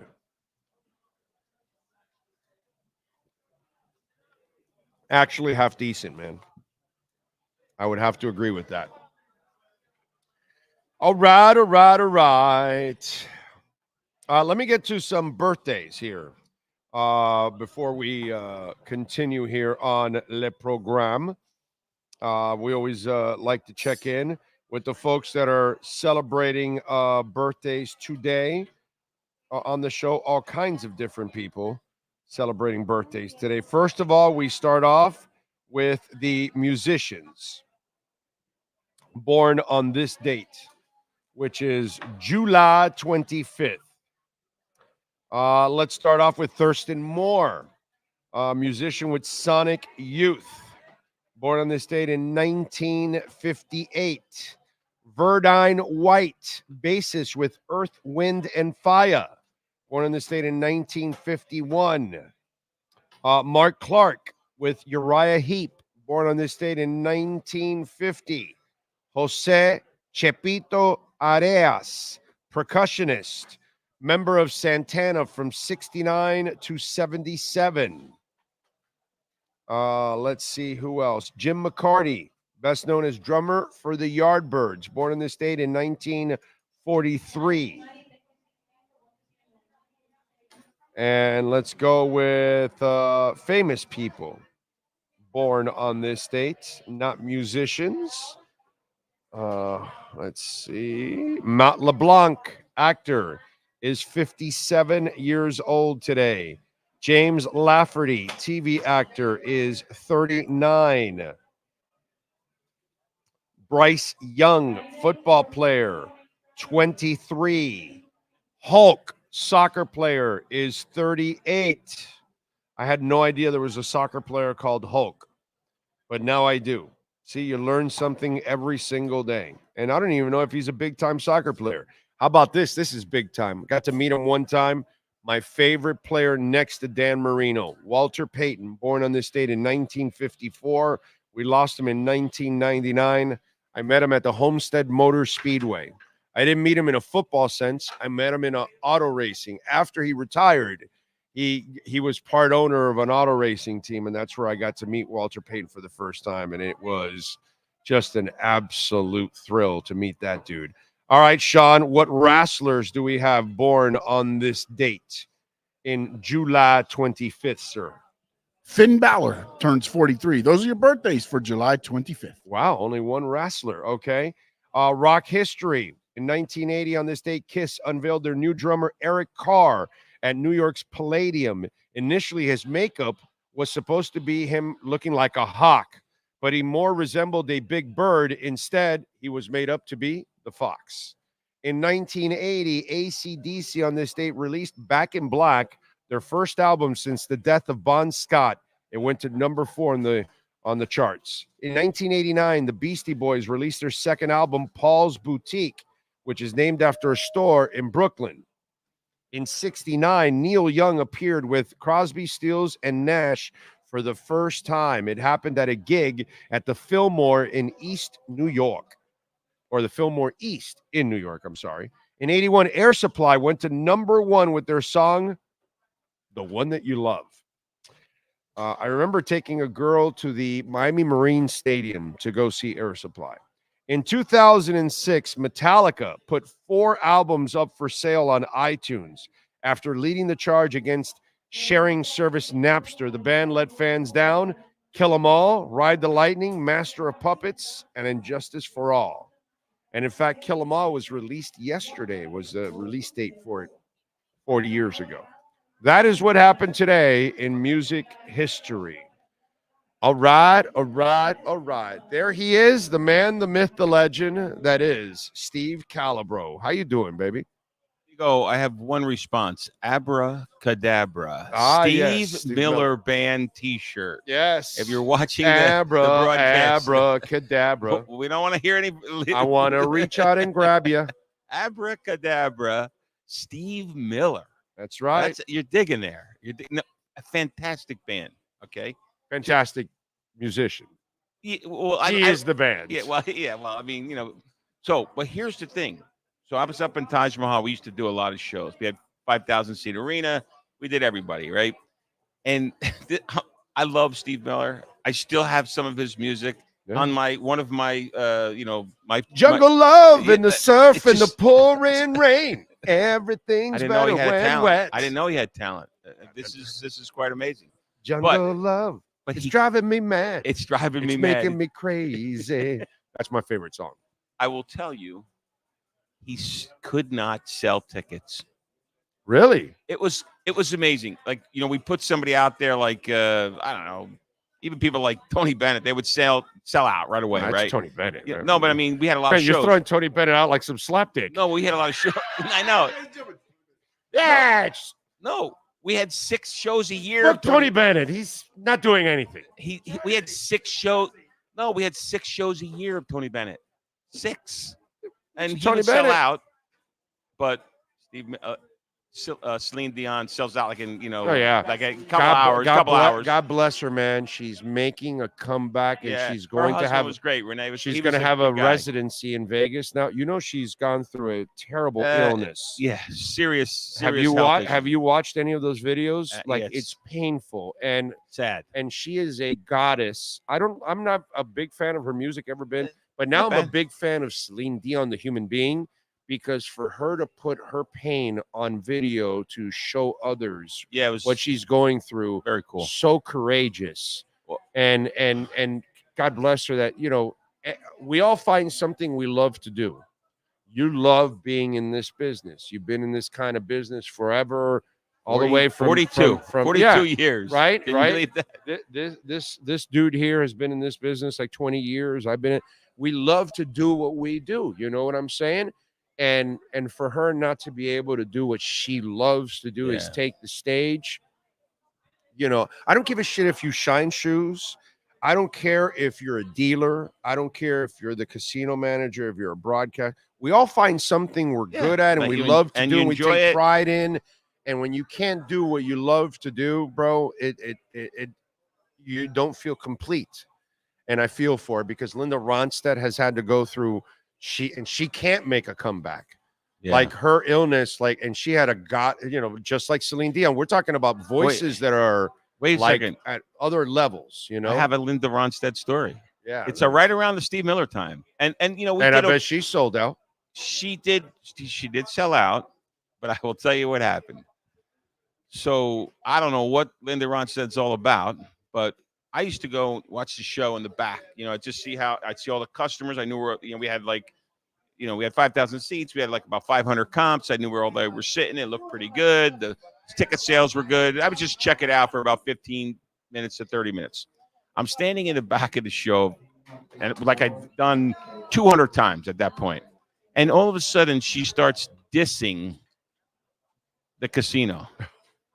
Like she's on stage. She stops singing. Like nobody's asked her a question or something. And she's like, hey, don't go gamble. I'm like, what? Like I signed a contract with her manager. Entertainment reports to me. I'm the guy that has to sign a contract. So now the way we used to pay acts where you would pay them their check was sitting in the casino cage. Right. And their manager would pick it up after the show. So the show was at 8:00 by 10, 11 o'clock. I'd meet the manager. It was an envelope. We'd give him the check, and then maybe we'd go have a drink, right? That's how it happened. I literally walked out of the show. I called the manager and told him, don't go to the cage. We ain't paying her. We ain't paying her. And boy, did the proverbial coño hit the fan, right? And I said, no, ain't happening. And so there was about 2 weeks of shit hitting the fan, and sort of came to an agreement. But so you give her half? A little more than that, but not the whole amount. Right. And don't let the door hit you in the ass. And you're never performing here again. Don't ever say anything again, because then we're gonna put you up on on charges, right? Libel. Yeah. So it was all kind of about 2 weeks of that, but that was Linda Ronstadt, which I liked her as an artist. I love her. I remember booking it. She's known to have a lot of fire. So yeah, she's. I mean, she went like off the charts. All of a sudden, she was like, "Don't gamble. You work hard for your." I'm like, "Holy mackerel!" Like it's like going to. I don't know. Didn't make sense to me. Right. Didn't make sense to me. Folks, we have the loosest slots here in the state of Florida. I don't know if you know that. All right, but we have the loosest slots here. Okay, listen, we got $100. No regret first bet, okay? And $50 if you do it on property. And $50 if you do it right here. But let's talk about that. Except for you, Linda. Let me talk to that point, right? listen, gambling is a form of entertainment. Of right? course. And some people say, oh, I could never do that. Go and lose like, $1,000 a month, and that would be $12,000 a year. Oh my God. Well, I will tell you something. There's a lot of things that I do for entertainment that people think are really stupid. Right. But it's a free country. That's right. You do whatever you do. I do whatever. I'm a boater. I'm a boater. I'm probably dumber than the average guy to have a boat. Are you going to pay $2,000 for the final of the Copa? Probably not. Exactly. Right? Right. But for some person, I'm not that going. was the game of their lives. Yeah, $3,000. God bless I heard you. there was $3,000 tickets, right? Right. I would think But God bless you. That's insanity to spend $3,000 for the Copa game, right? And for me, I think it's people. I can understand if somebody said you're nuts, you're crazy to spend $500 to $1,000. But if it's a Dolphins AFC Championship game, we would do the same thing. Yes, well, and I do and for somebody that was following Argentina, it's the same shit for them to buy that ticket for me to buy the Dolphins in the AFC Championship game. What about golfers? How many? Right. We all know golfers that spend $30,000 to be a member of the club. They suck. They can just about break 100, right? And they're probably cheating in every other shot. And they want to go to the one in the West Coast. What's the one in Carmel? Pebble Beach, right? Or the one in England and Ireland. Andrews, whatever. Like $500 a round right? and shit. And they like, suck, right? So it's just it's whatever your entertainment choice is. Exactly. Whether it's playing slot machines at the loosest slots in Hialeah Park, right? Or being a boater, which is crazy. We all know that's nuts. That's a lot of money. They say about boating. Maintenance of a boat is a pain in the ass. 2 happiest days of a boater: the day they buy it and the day they sell it. Right. That's the 2 happiest days of a boater, right? Yeah. So at any rate, so that I just wanted to. It's a lot of work owning. It's a lot of work owning a boat. Oh.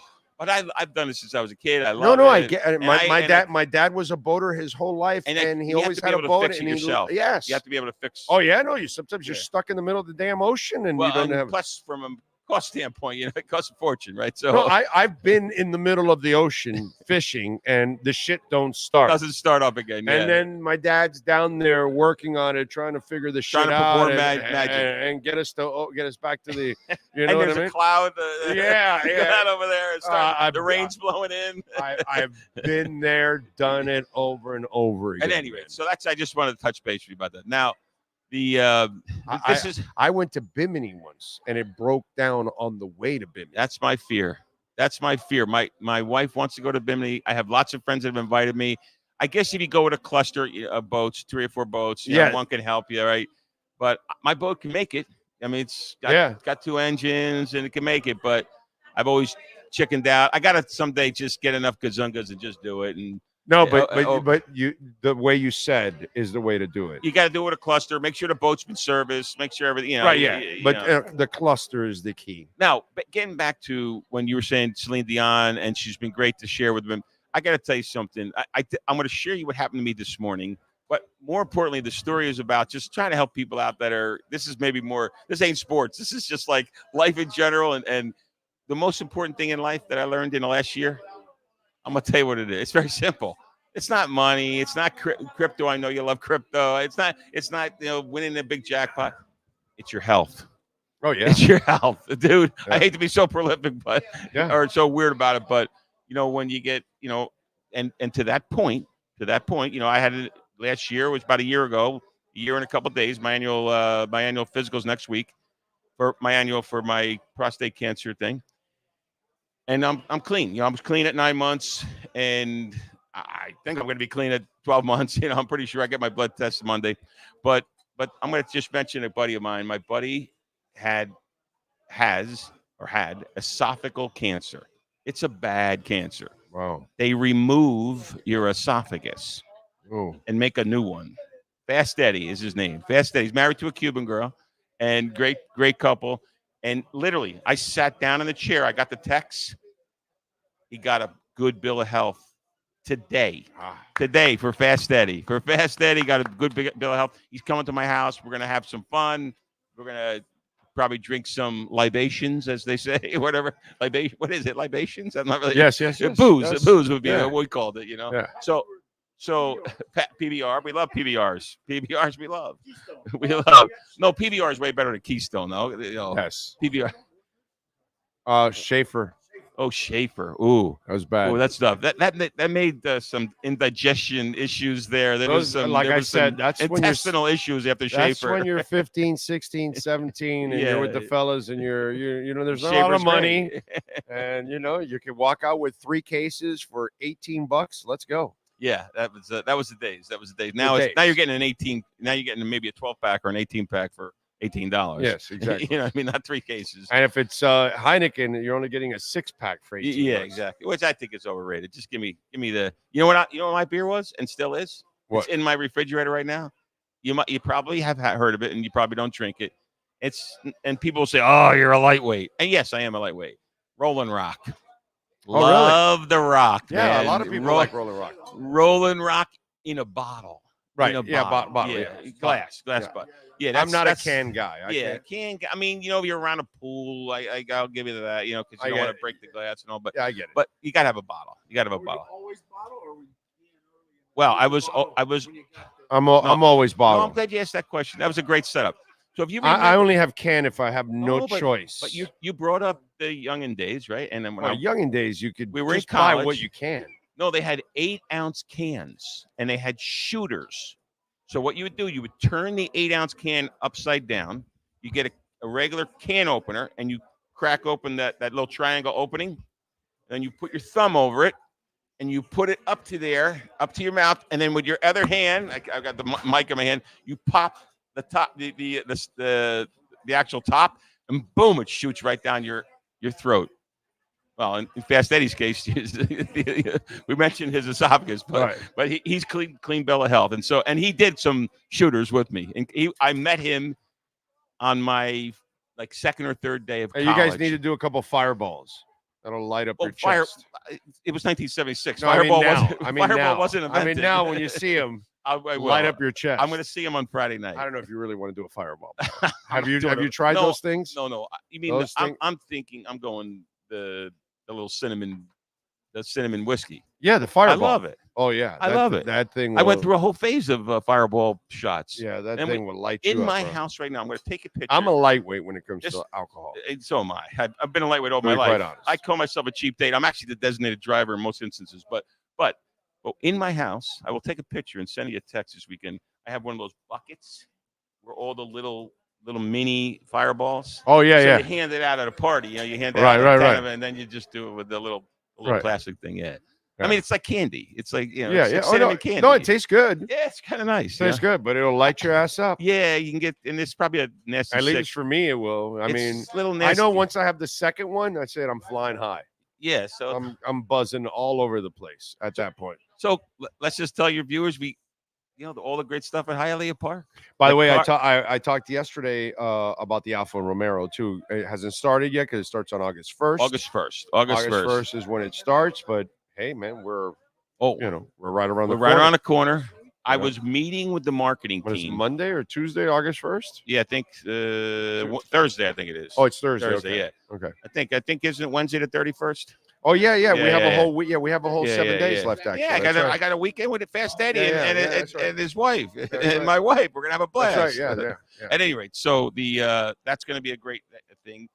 Sports betting, it's just around the corner. It's just around the corner. Now it's getting to the point where sign up now because football. What are we talking about? We just took the Heat plus 2.5, and we just won the summer league title. No, I'm talking sports betting, baby. I'm an NFL. I just enjoy the NFL sports betting. I'm just about money. No, we gave you the Inter Miami winner. We gave you the Inter Miami winner. You did give me that one. You give me a lot of things. Well, we've given you a couple of Inter Miami winners here lately. I have an update. As you all know. I have an update too. Internal marketing meeting, but we have to get an approval. I don't know how we're going to get the approval. They love the idea of giving away a crypto coin. A Bitcoin. Not a crypto. Bitcoin. The actual Bitcoin. And what you do is the following giveaway. You give away 10 Ethereum. No, they don't know that. Everybody knows Bitcoin. Everybody know. Well, but no, they all know Bitcoin. They all know Bitcoin. Come on now. Now you're getting greedy. Those are the top two. Those are the Ethereum ETFs just fired off. Oh, so they're going to be going. That's my point, doggy. You're not going to do it for several months. Oh, so it'll be peaking. And by the way, buy them now because they're going to be they're right I now. get final approval on this, so it may be easier said than done. A full Ethereum is 3,100, down from 3,500 just a couple of weeks ago, down from 4,000 just a couple of months ago. So it's buy time. It will be 10,000 plus by the end of the bull run. So if you're going to do the Bitcoin or the Ethereum, please, as a business, purchase it quickly. Yeah, because it's about to explode. Because what we're thinking about is the month of October. When you guys, by the way, when you're going to do all this, please call me. I will. Yeah, I will help you if guys. we get approval, because one of the things that I'm going to one of the things that I was going to tell you is you're going to buy 2 Tangem wallets. Okay, so when this is all minutia but basically you need to purchase it, and then you're going to have it on a website where you purchase it, and then you need to move it to a cold storage wallet. That'll be Hialeah like where it's stored. Tangem wallet, where it's stored. And then the winner, it costs $69 to buy the wallet. So you're going to buy 2 of them. You're going to give them the Bitcoin with the Tangem wallet. So what you'll do is the winner, you'll give them a brand new Tangem wallet and transfer it. And then they will set it up themselves and all that, which takes 5 minutes. And then you will transfer the Bitcoin to them, and then they walk away, and then that's it. You understand? So I got you covered. I already thought about all the minutia of all that stuff. The marketing guys and girls loved it. We just got to get approval. Do you know the PR you guys are going to get from this shit? It's we're like keeping our fingers crossed. No, I shouldn't even. I shouldn't have mentioned it. Now I don't want to put like a jinx on it, but it's but anyhow, it's a good. We're having a nice summer. The good things are happening here in terms of we got nice promotions that. You know how many of our listeners are going to be, because they obviously a lot of them have been influenced in crypto here with me, but a lot of them are going to say, "I'm signing up, taking a shot. I'm taking a shot to win one." Yeah, you only need. It's like the lottery. You only need one ticket to win. That's it. And in our case, and I keep telling everybody there. I keep telling everybody present. Show up because a bunch of people don't go, and you really have more chances than you think. Because you're calling name after name after name until you get a winner, and it always happens. You never get the winner on the first shot. No, you know how we do it. No, you know how we do it. You know how we do all of it. Yeah. We draw 3 finalists, right? Until we get 3 people up there. Right. But we could call 10 names. That's what I'm saying. Or 7 names or something, right? And we get those 3 winners, and then they got that envelope, and man, it's right. I mean, look, even it takes it. They never do it like on the first shot. It just no. You know what I'm saying? So you have a bigger chance than you think because the people don't make the effort to come here on Saturday night. Get this. We had a woman about 5 years ago. She signed up for a player card that day. She got like $20 free play. She went to a slot machine. She was playing, and she won the car. One entry. There were people that had 300 entries, 500 entries. Of course, because they play all the time. And it was her first time walking in here. Yeah. Now, the exact opposite has happened too, but it's all good. It's all good. And of course, that's luck, man. It's what luck is. Sometimes it's good luck. Sometimes it's bad luck, unfortunately. You know what I mean? But hopefully it'll be good luck down the line. So I'm going to leave you with this. I'm going to New Jersey this weekend.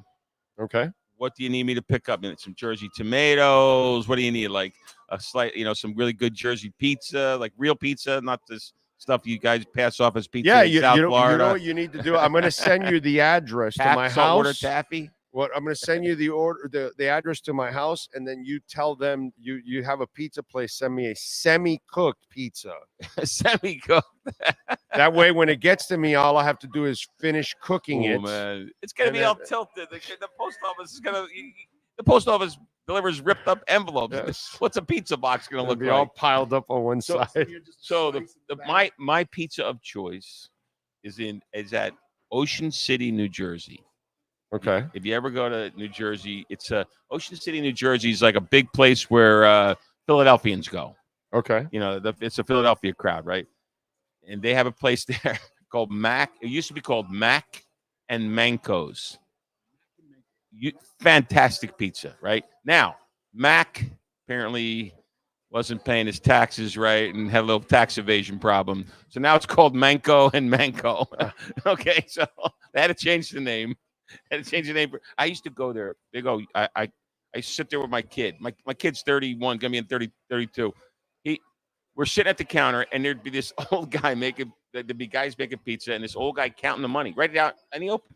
And then he'd have a little metal box, like, the little fishing box that you had, like maybe when you were a kid, little metal one though. And he'd put the money in there, and then he'd put some money in the cash register, some money in the metal box.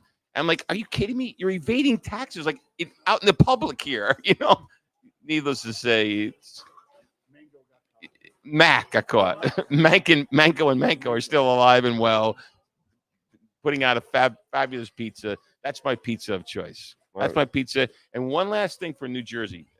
By the way, True Fin fan says, Big O, tell Stevie we go twice a year when the weather permits. No planning, but weather allowing. He's more than welcome to come with us and our families to Bimini. So apparently his boat, a crowd. So I'm telling you, that would be there. That's fantastic, right? So that's what if a you boater go, is. then if you have room, me and the wife will go with you. We have room. That's a boater. I need gazungas, right? That's a real boater saying, "Hey, come along." We do the trip. They're familiar with the trip. They probably got 5 boats that are whatever number of boats, 4, 5, or 6 boats that are familiar. Thank you. I just got to get my set of gazungas. Yeah, it's like a 2-hour, right? 2.5, 3 hours. Right. True Fin fan 2.5 hours. Depends where you're going from, Miami or Fort Lauderdale. It's a little closer, I think, from Fort Lauderdale. Oh, that's what it is. Okay. I think Fort Lauderdale's a little closer. Okay. Yeah, I think. I haven't done the trip in well over 40 years. But I'll just leave it with this final thing. So I had to take my It's been boat. 40 years since I've done that trip. I had to take my boat into service. This is the final thing I'm going to end with. I take it to service. So this morning I dropped it up like 7:30 in the morning, and I've had a boat all my life. I am so happy. About a year and a half, 2 years ago, I found a phenomenal boat mechanic, like phenomenal. And at the same time, so he says to me today, he's talking to me. He goes, Doug is his name. He says, "Hey, how you feeling? With your health issue?" I say, "You know what?" I said, Doug, about a year and a half ago, I found 2 really important things. I found a fantastic doctor, Dr. Sue, who is a boater, I may add, and took the prostate cancer out, and I'm cancer-free. And I found you, a boat mechanic. What more could a guy want? A great doctor and a good boat mechanic. Right, exactly. I said, I'm living large. I mean, for a kid from New Jersey, I'm doing pretty good. So that was me this morning. Then I get the good news about Spaz Eddie. I tell you, I'm on cloud 9, so I got to go up into the clouds here. So yeah, that's awesome. Anyhow, I just want to say hello and sorry about not a lot of sport talk there. A little more about health. We got training camp. Tua's holding in right now. He's holding in, which is good. He didn't throw anything today. He didn't do anything. I went to practice again today, and he did nothing today. He just what's he do? Just stand around. He just hung out. Yeah. He literally. That means they must be coming close. No, that must be they're getting more apart, and because the same agent runs the Jordan Love thing, so they're probably playing one against the other. Because you got to pay Love next year. No, they're paying him now. Oh, this year too? Yeah. Really? But the problem is that Love sat for 3 years, then played only 1 year. And so they're going to pay him a boatload of money after only 1 year of playing. And I heard they were talking like 6-0 with Love. We'll see. And then I don't think that that's will make right. and that's where the Dolphins are. They're like, yeah, no, we got this number that we were talking about. And then I think the whole Trevor Lawrence thing, and now this one is Trevor Lawrence got what, 52 or 55? It's more about the guarantees, not really the per year thing. It's the guarantees. Okay. And he got like 173 million guaranteed or something. I don't know what it is. So that's probably what it is all about. It's Trevor Lawrence. It was 200. Guaranteed. 200. Yeah. So yeah, but you know who really started this was the Deshaun Watson. Well, yeah, because he got the most guarantee at the time. A stupid contract. And it was a bad contract. And it's guarantee. a really bad contract now because the guy has done nothing. And big guarantee. Yeah. Big all guaranteed. Well, I mean, yeah. It's fully guaranteed. Those morons gave him every penny. Yeah. And they haven't gotten one penny back in return in play. Yeah. So so that's where I think, he may have to play on the 5th-year option. It's I hope they resolve this. Come on. We'll see. Anyhow. All right, man. I'll report back next week from Jersey. Appreciate you. All right, man. Thank you. Be good. There you go, the great Steve Calibro, as always. And there you go. You got the QR code to get the no regret first bet and get the $100. All right. And we give you winners here on the show every once in a while. So we help you along. Although I couldn't take credit for the Miami one, the Heat one. We just talked about it. Guys like Frankie had the balls to actually go out. Although it was a smart bet on Frankie's part if he took the points, because I like the Heat as a dog always. Dogs is a great way of taking the Heat. Favorites, sometimes that's kind of tough. You know what I'm saying? Let's see, what else do we have? We go out to Matheson Hammock, ride through Stiltsville, and 2 hours we're in Bimini. Big O and Sean, you don't need an invitation, just say when. Very nice, thank you. Very nice. Let's see if we can coordinate one of those with Steve and do a and maybe any of the other listeners want to join us. And we'll make it a whole type of thing. Have some fun with that. So I got no problem with that. That's pretty cool. I haven't done that trip in a long time. Long time. I remember the one time that we broke down in the middle of between Bimini and Miami. And I'm like, I don't know, I'm 13, 14 or something like that. And we would always we did this trip a bunch of times. And I remember the one time that we broke down and we were literally in the middle of the ocean, right? But I would take it for granted where we were and what was happening, right? Because my dad was a crafty son of a bitch, bro. He was a mechanic at heart and he was a trucker and all that. So he knew his way around engines, you know, and usually, you know, a friend was coming, an uncle or another friend of his that was also a fisherman and also mechanic, you know, mechanically inclined person, you know what I mean? So it was always a group of people that were on the boat, right? And so it's funny because we would break down and my dad would go, hey, just go to the front of the boat and go fish. And sure enough, I'd just go and I'd drop a line and I'd start fishing and they're working on it. And, you know, I'm in the middle of the ocean fishing. And, you know, when you think about it later on in your life and you're like, shit, dude, we were stuck in the middle of the ocean floating and we have no idea where we're going or what's going to happen, where it's going to take us, if there's any storms or whatever in those days. You think about all that. And I'm just fishing thinking like it's nothing. Oh, they'll fix it. You know, and he did. They fixed it, and we got to Bimini and all that kind of stuff. But it's intimidating shit, man. Let me tell you, being a boater, you must be a very responsible person. If you're a half-ass boater, that is one of the more dangerous human beings on earth. Because boating is super dangerous if you don't know what you're doing. And, you know, listen, in simple terms, we saw what happened to Jose. He didn't know what he was doing, and he was inebriated, and he didn't have an understanding of where he was. And a real boater knows where that jetty is automatically. Day, night, whatever. And so you can know how irresponsible and how inebriated you are that you didn't know you were headed to the jetty. When all you have to do is look at what's on your coast and it'll tell you where you're at, and you got to know the jetty's coming. You know what I'm saying? So those kind of things, when that happens, you know, it's not a game, man.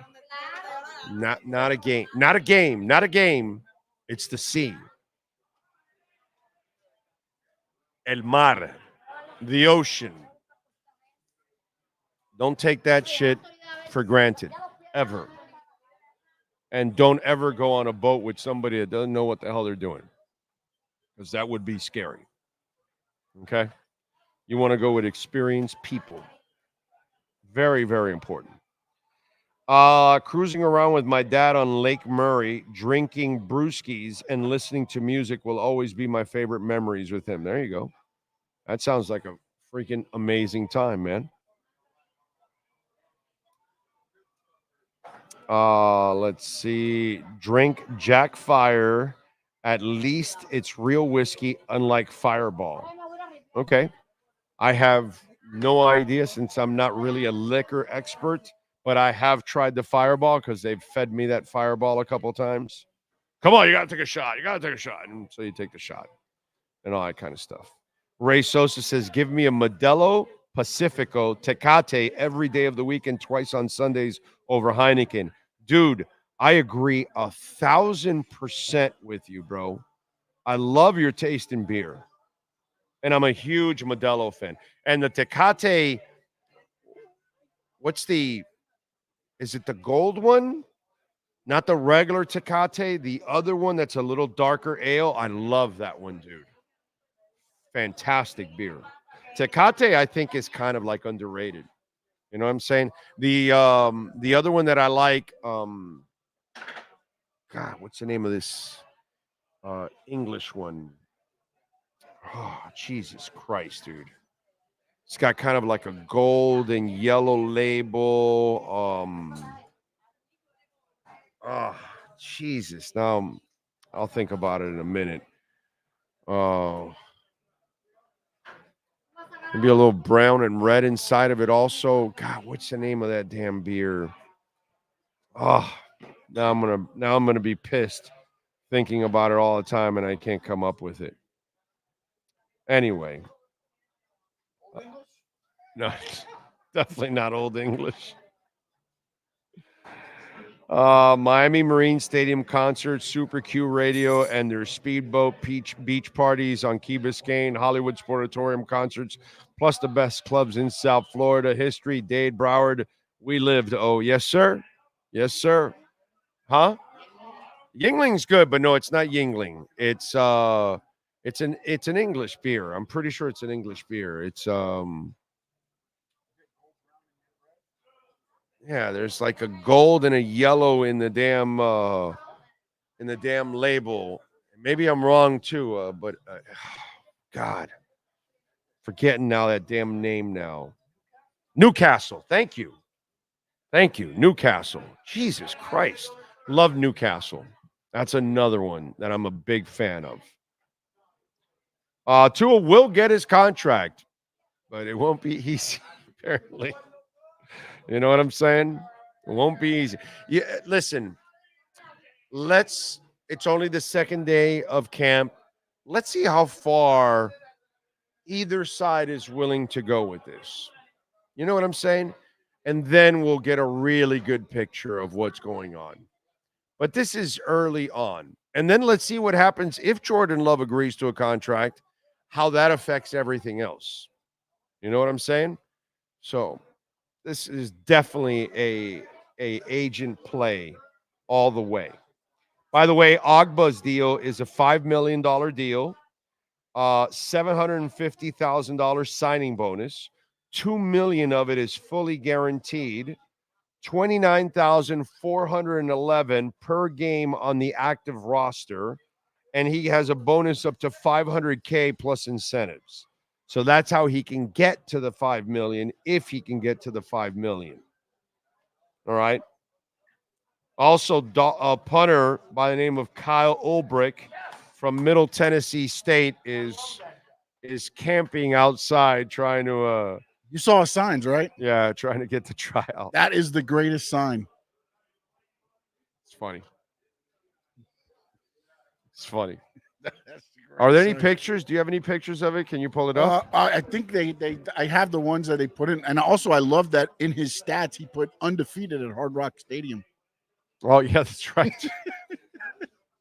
That's right. Great. Let me see if I can find out. Hey, man, God bless him. He's trying, bro. You know, that's all we can do is try. You know,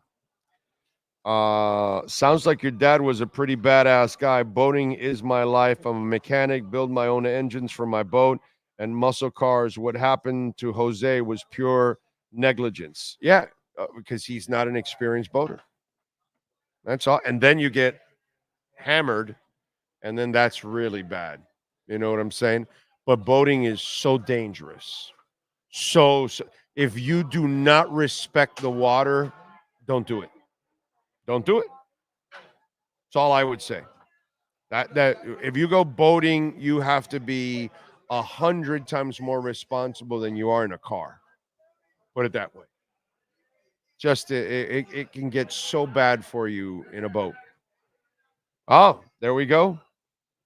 Oh, you got it up. And the post too. All right, let's see. There it is. There it is. The top one says Sanders. I can hold your balls better. I can hold your balls better. Will punt for a change. League minimum. Middle Tennessee record-holding punter. Season average 47.1. All conference undefeated at Hard Rock.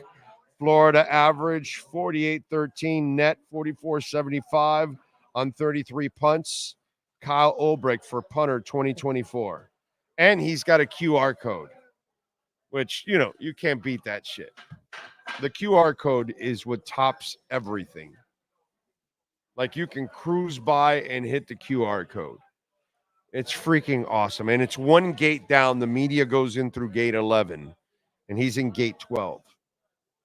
It's awesome. You got to love it, man. How was Mike White and Thompson today? They look better today. Even the Hardison guy, right? What's his name? Gavin Hardison. He actually was a little better today. He was just setting you guys up. You guys have such low expectations for him now. He completed a pass. Sign him. Yeah. Yeah. What happened to the camera?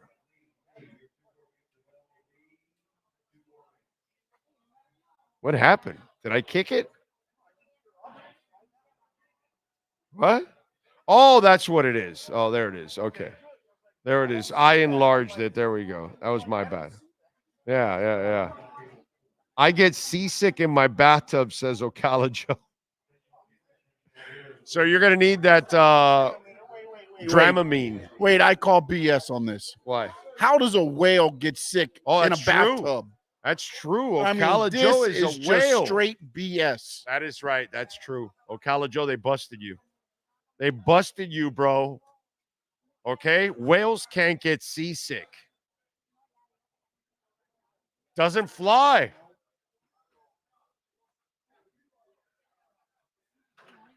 We caught you. We caught you. Seasick. Come on. Come on. You ride the sea, and the sea gets sick. That's what happens.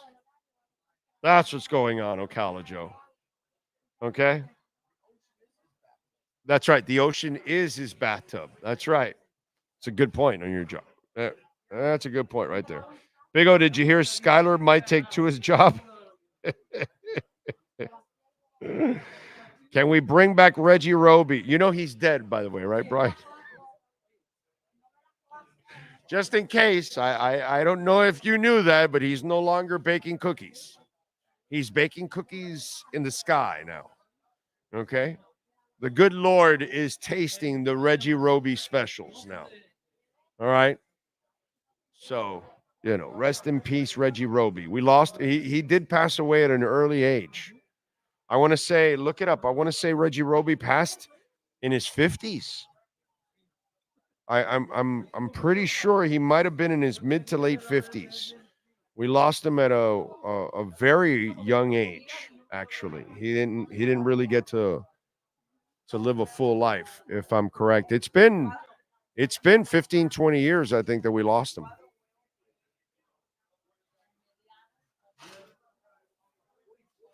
"44 years old. Wow, my bad. What year did he die? 2005. So, yeah. So 19 years ago. Yeah, 61. Yeah. 44. Wow, too young. I thought he was in the 50s. 44 years old, we lost Reggie Roby, man. Oh, he was 43. He would not turn 44 yet, huh? 43 years old. That's a heart attack, huh? Wow. Jesus. Yeah. Boy, he could punt the shit out of the ball, bro.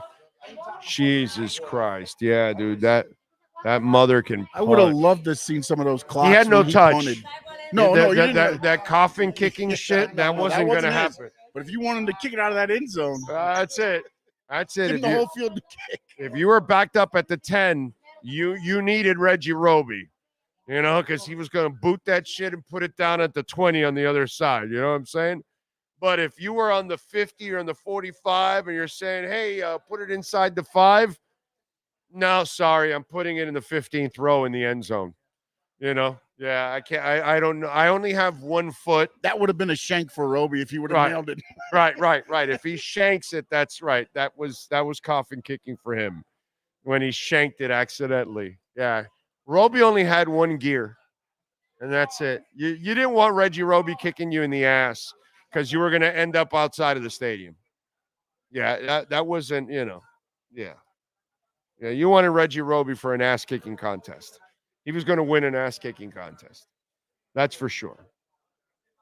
I'm a drinker, truly enjoy my Michelob Ultras on a boat. I'd be a hypocrite, but I would say that I haven't been pretty buzzed while driving.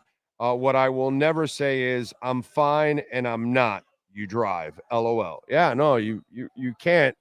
You got to, in the ocean, you can't screw around. Did Roby time his punts? Yes, he had that watch. Yeah, he had it. In fact, I want to say he's the first punter with a watch. I don't remember another punter that wore a watch. I want to say he was the first guy I ever saw wear a watch to measure his hang time. Yeah.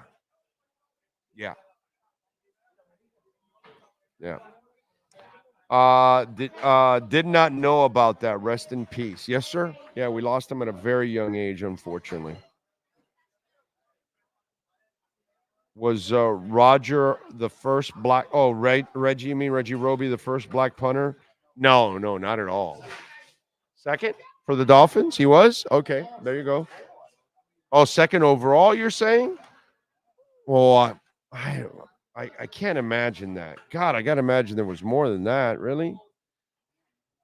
Maybe you might be right. Maybe it was limited. Maybe. You never know. You could be right on that one. That's kind of a stat that's kind of hard to know. The first black punter was Greg Coleman from 77 to 88. Okay. He was with Browns, Vikings, Redskins. Roby played for the Dolphins, Redskins, Buccaneers, Oilers, Titans, 49ers from 83 to 98. So from 77 to 83, there wasn't another black punter? Except for Greg Coleman, and that's what they're saying on here. Okay. And then you had Rodney Williams, who played for the Giants for 1 year. I didn't know that. And there was a Reggie Hodges, who was in the league from 2005 to 2012. Okay. Marquette King. Oh, that's the Raider kid. Yeah. I remember Marquette King. Yep. Yeah. And then Harvin was drafted in 2021 in the 7th round by the Steelers. What happened? Is Marquette King still in the league? I believe he went to the. There's something happened with him, right? I thought he went to the Canadian Football League. There was some flamboyance with him, like he was like a little loud or something, or I forgot the story with King, like braggadocious or something. Oh yeah, he was. There was something about him I forgot. It wasn't like he was a bad dude, but he was kind of a loud dude, I think, or something. Kind of a me attention getter guy, you know. Yeah, he used to celebrate the big punts. Yeah. There was something about him that was turning people off or something like that, and then they got rid of him or something. I can't tell you that I keep up with punter world. You know what I'm saying? But I do remember the name, and I do remember he's kicking for the UFL. He's in the UFL. Oh, he's in the UFL? Now. Yeah, Okay. yeah, that's why. Okay. That's where I thought I saw his name recently. He was in the UFL. Yeah. A bigger rumor has that Roby's punts had such hang time it could be measured with a calendar. Yeah, no, definitely. The sands of the hourglass. Yes, definitely. Big O, Ocala Joe overturned a bolt the other day in New Hampshire Bay. LOL, that's right. You mean a boat, not a bolt, but yes, that's right. Ocala Joe turning over that boat in New Hampshire Bay. And the other kid was like, I'm hauling ass, man. I'm out of here, bro. I ain't waiting around for that big sumbitch to squash me. And and by the way, nobody, those two people on the boat did not get hurt. The boat tipped over, and the two people were thrown overboard, and they weren't hurt at all. So that's the good news. And apparently, one of the boaters that was nearby went to help them and retrieve them, and help them. So it was a humpback whale that did that. By the way, if you're wondering what kind of whale and all that kind of stuff, it wasn't a killer whale. So really, and the humpback whale, if you look at it, it's kind of almost like biting the back end of the boat in the engine. You know, it shows you how big that thing is. That it treated the boat like it was like a little tiny 8-foot boat or something, and that boat was like 25, 30 foot big. All right, not a giant boat, but dude, like, you know, the whale made it look puny. It made it look like a rowboat or something. You know, that's how big that thing was. It's amazing. Big O, sending you some pictures of us in Bimini this year on Instagram. Remember, I have no idea how to use technology. That's awesome, True Fin Fan. Thank you, my brother. I appreciate you. Appreciate you immensely. All right. Oh, good. We got the images. They're sending me the images to send to you. All right, good stuff. Anyway, we thank, of course, Steve Calibro. We thank Manny Navarro, as always. We thank those of you that send in a super chat. Those of you that send a Cash App or Venmo, as always, and you can always make a donation any day, time, day or night.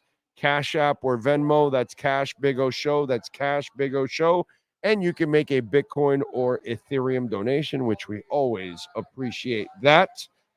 Thank you all out there. We will, and we thank, of course, Sean Stanley. We thank the Brunetti family for making it nice and easy for us, as always, to broadcast out here. Steve Calibro and all the great people here at Hialeah Park. We will see you tomorrow afternoon again, because I will be at Dolphins camp again.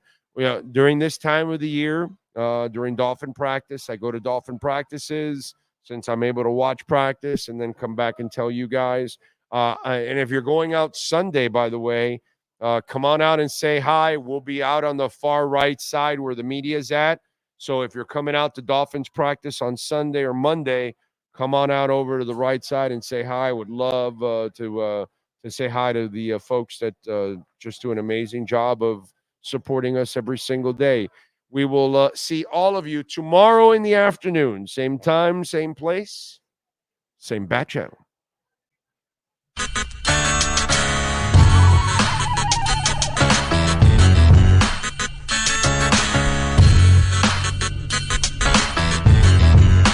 This is the Big O Show.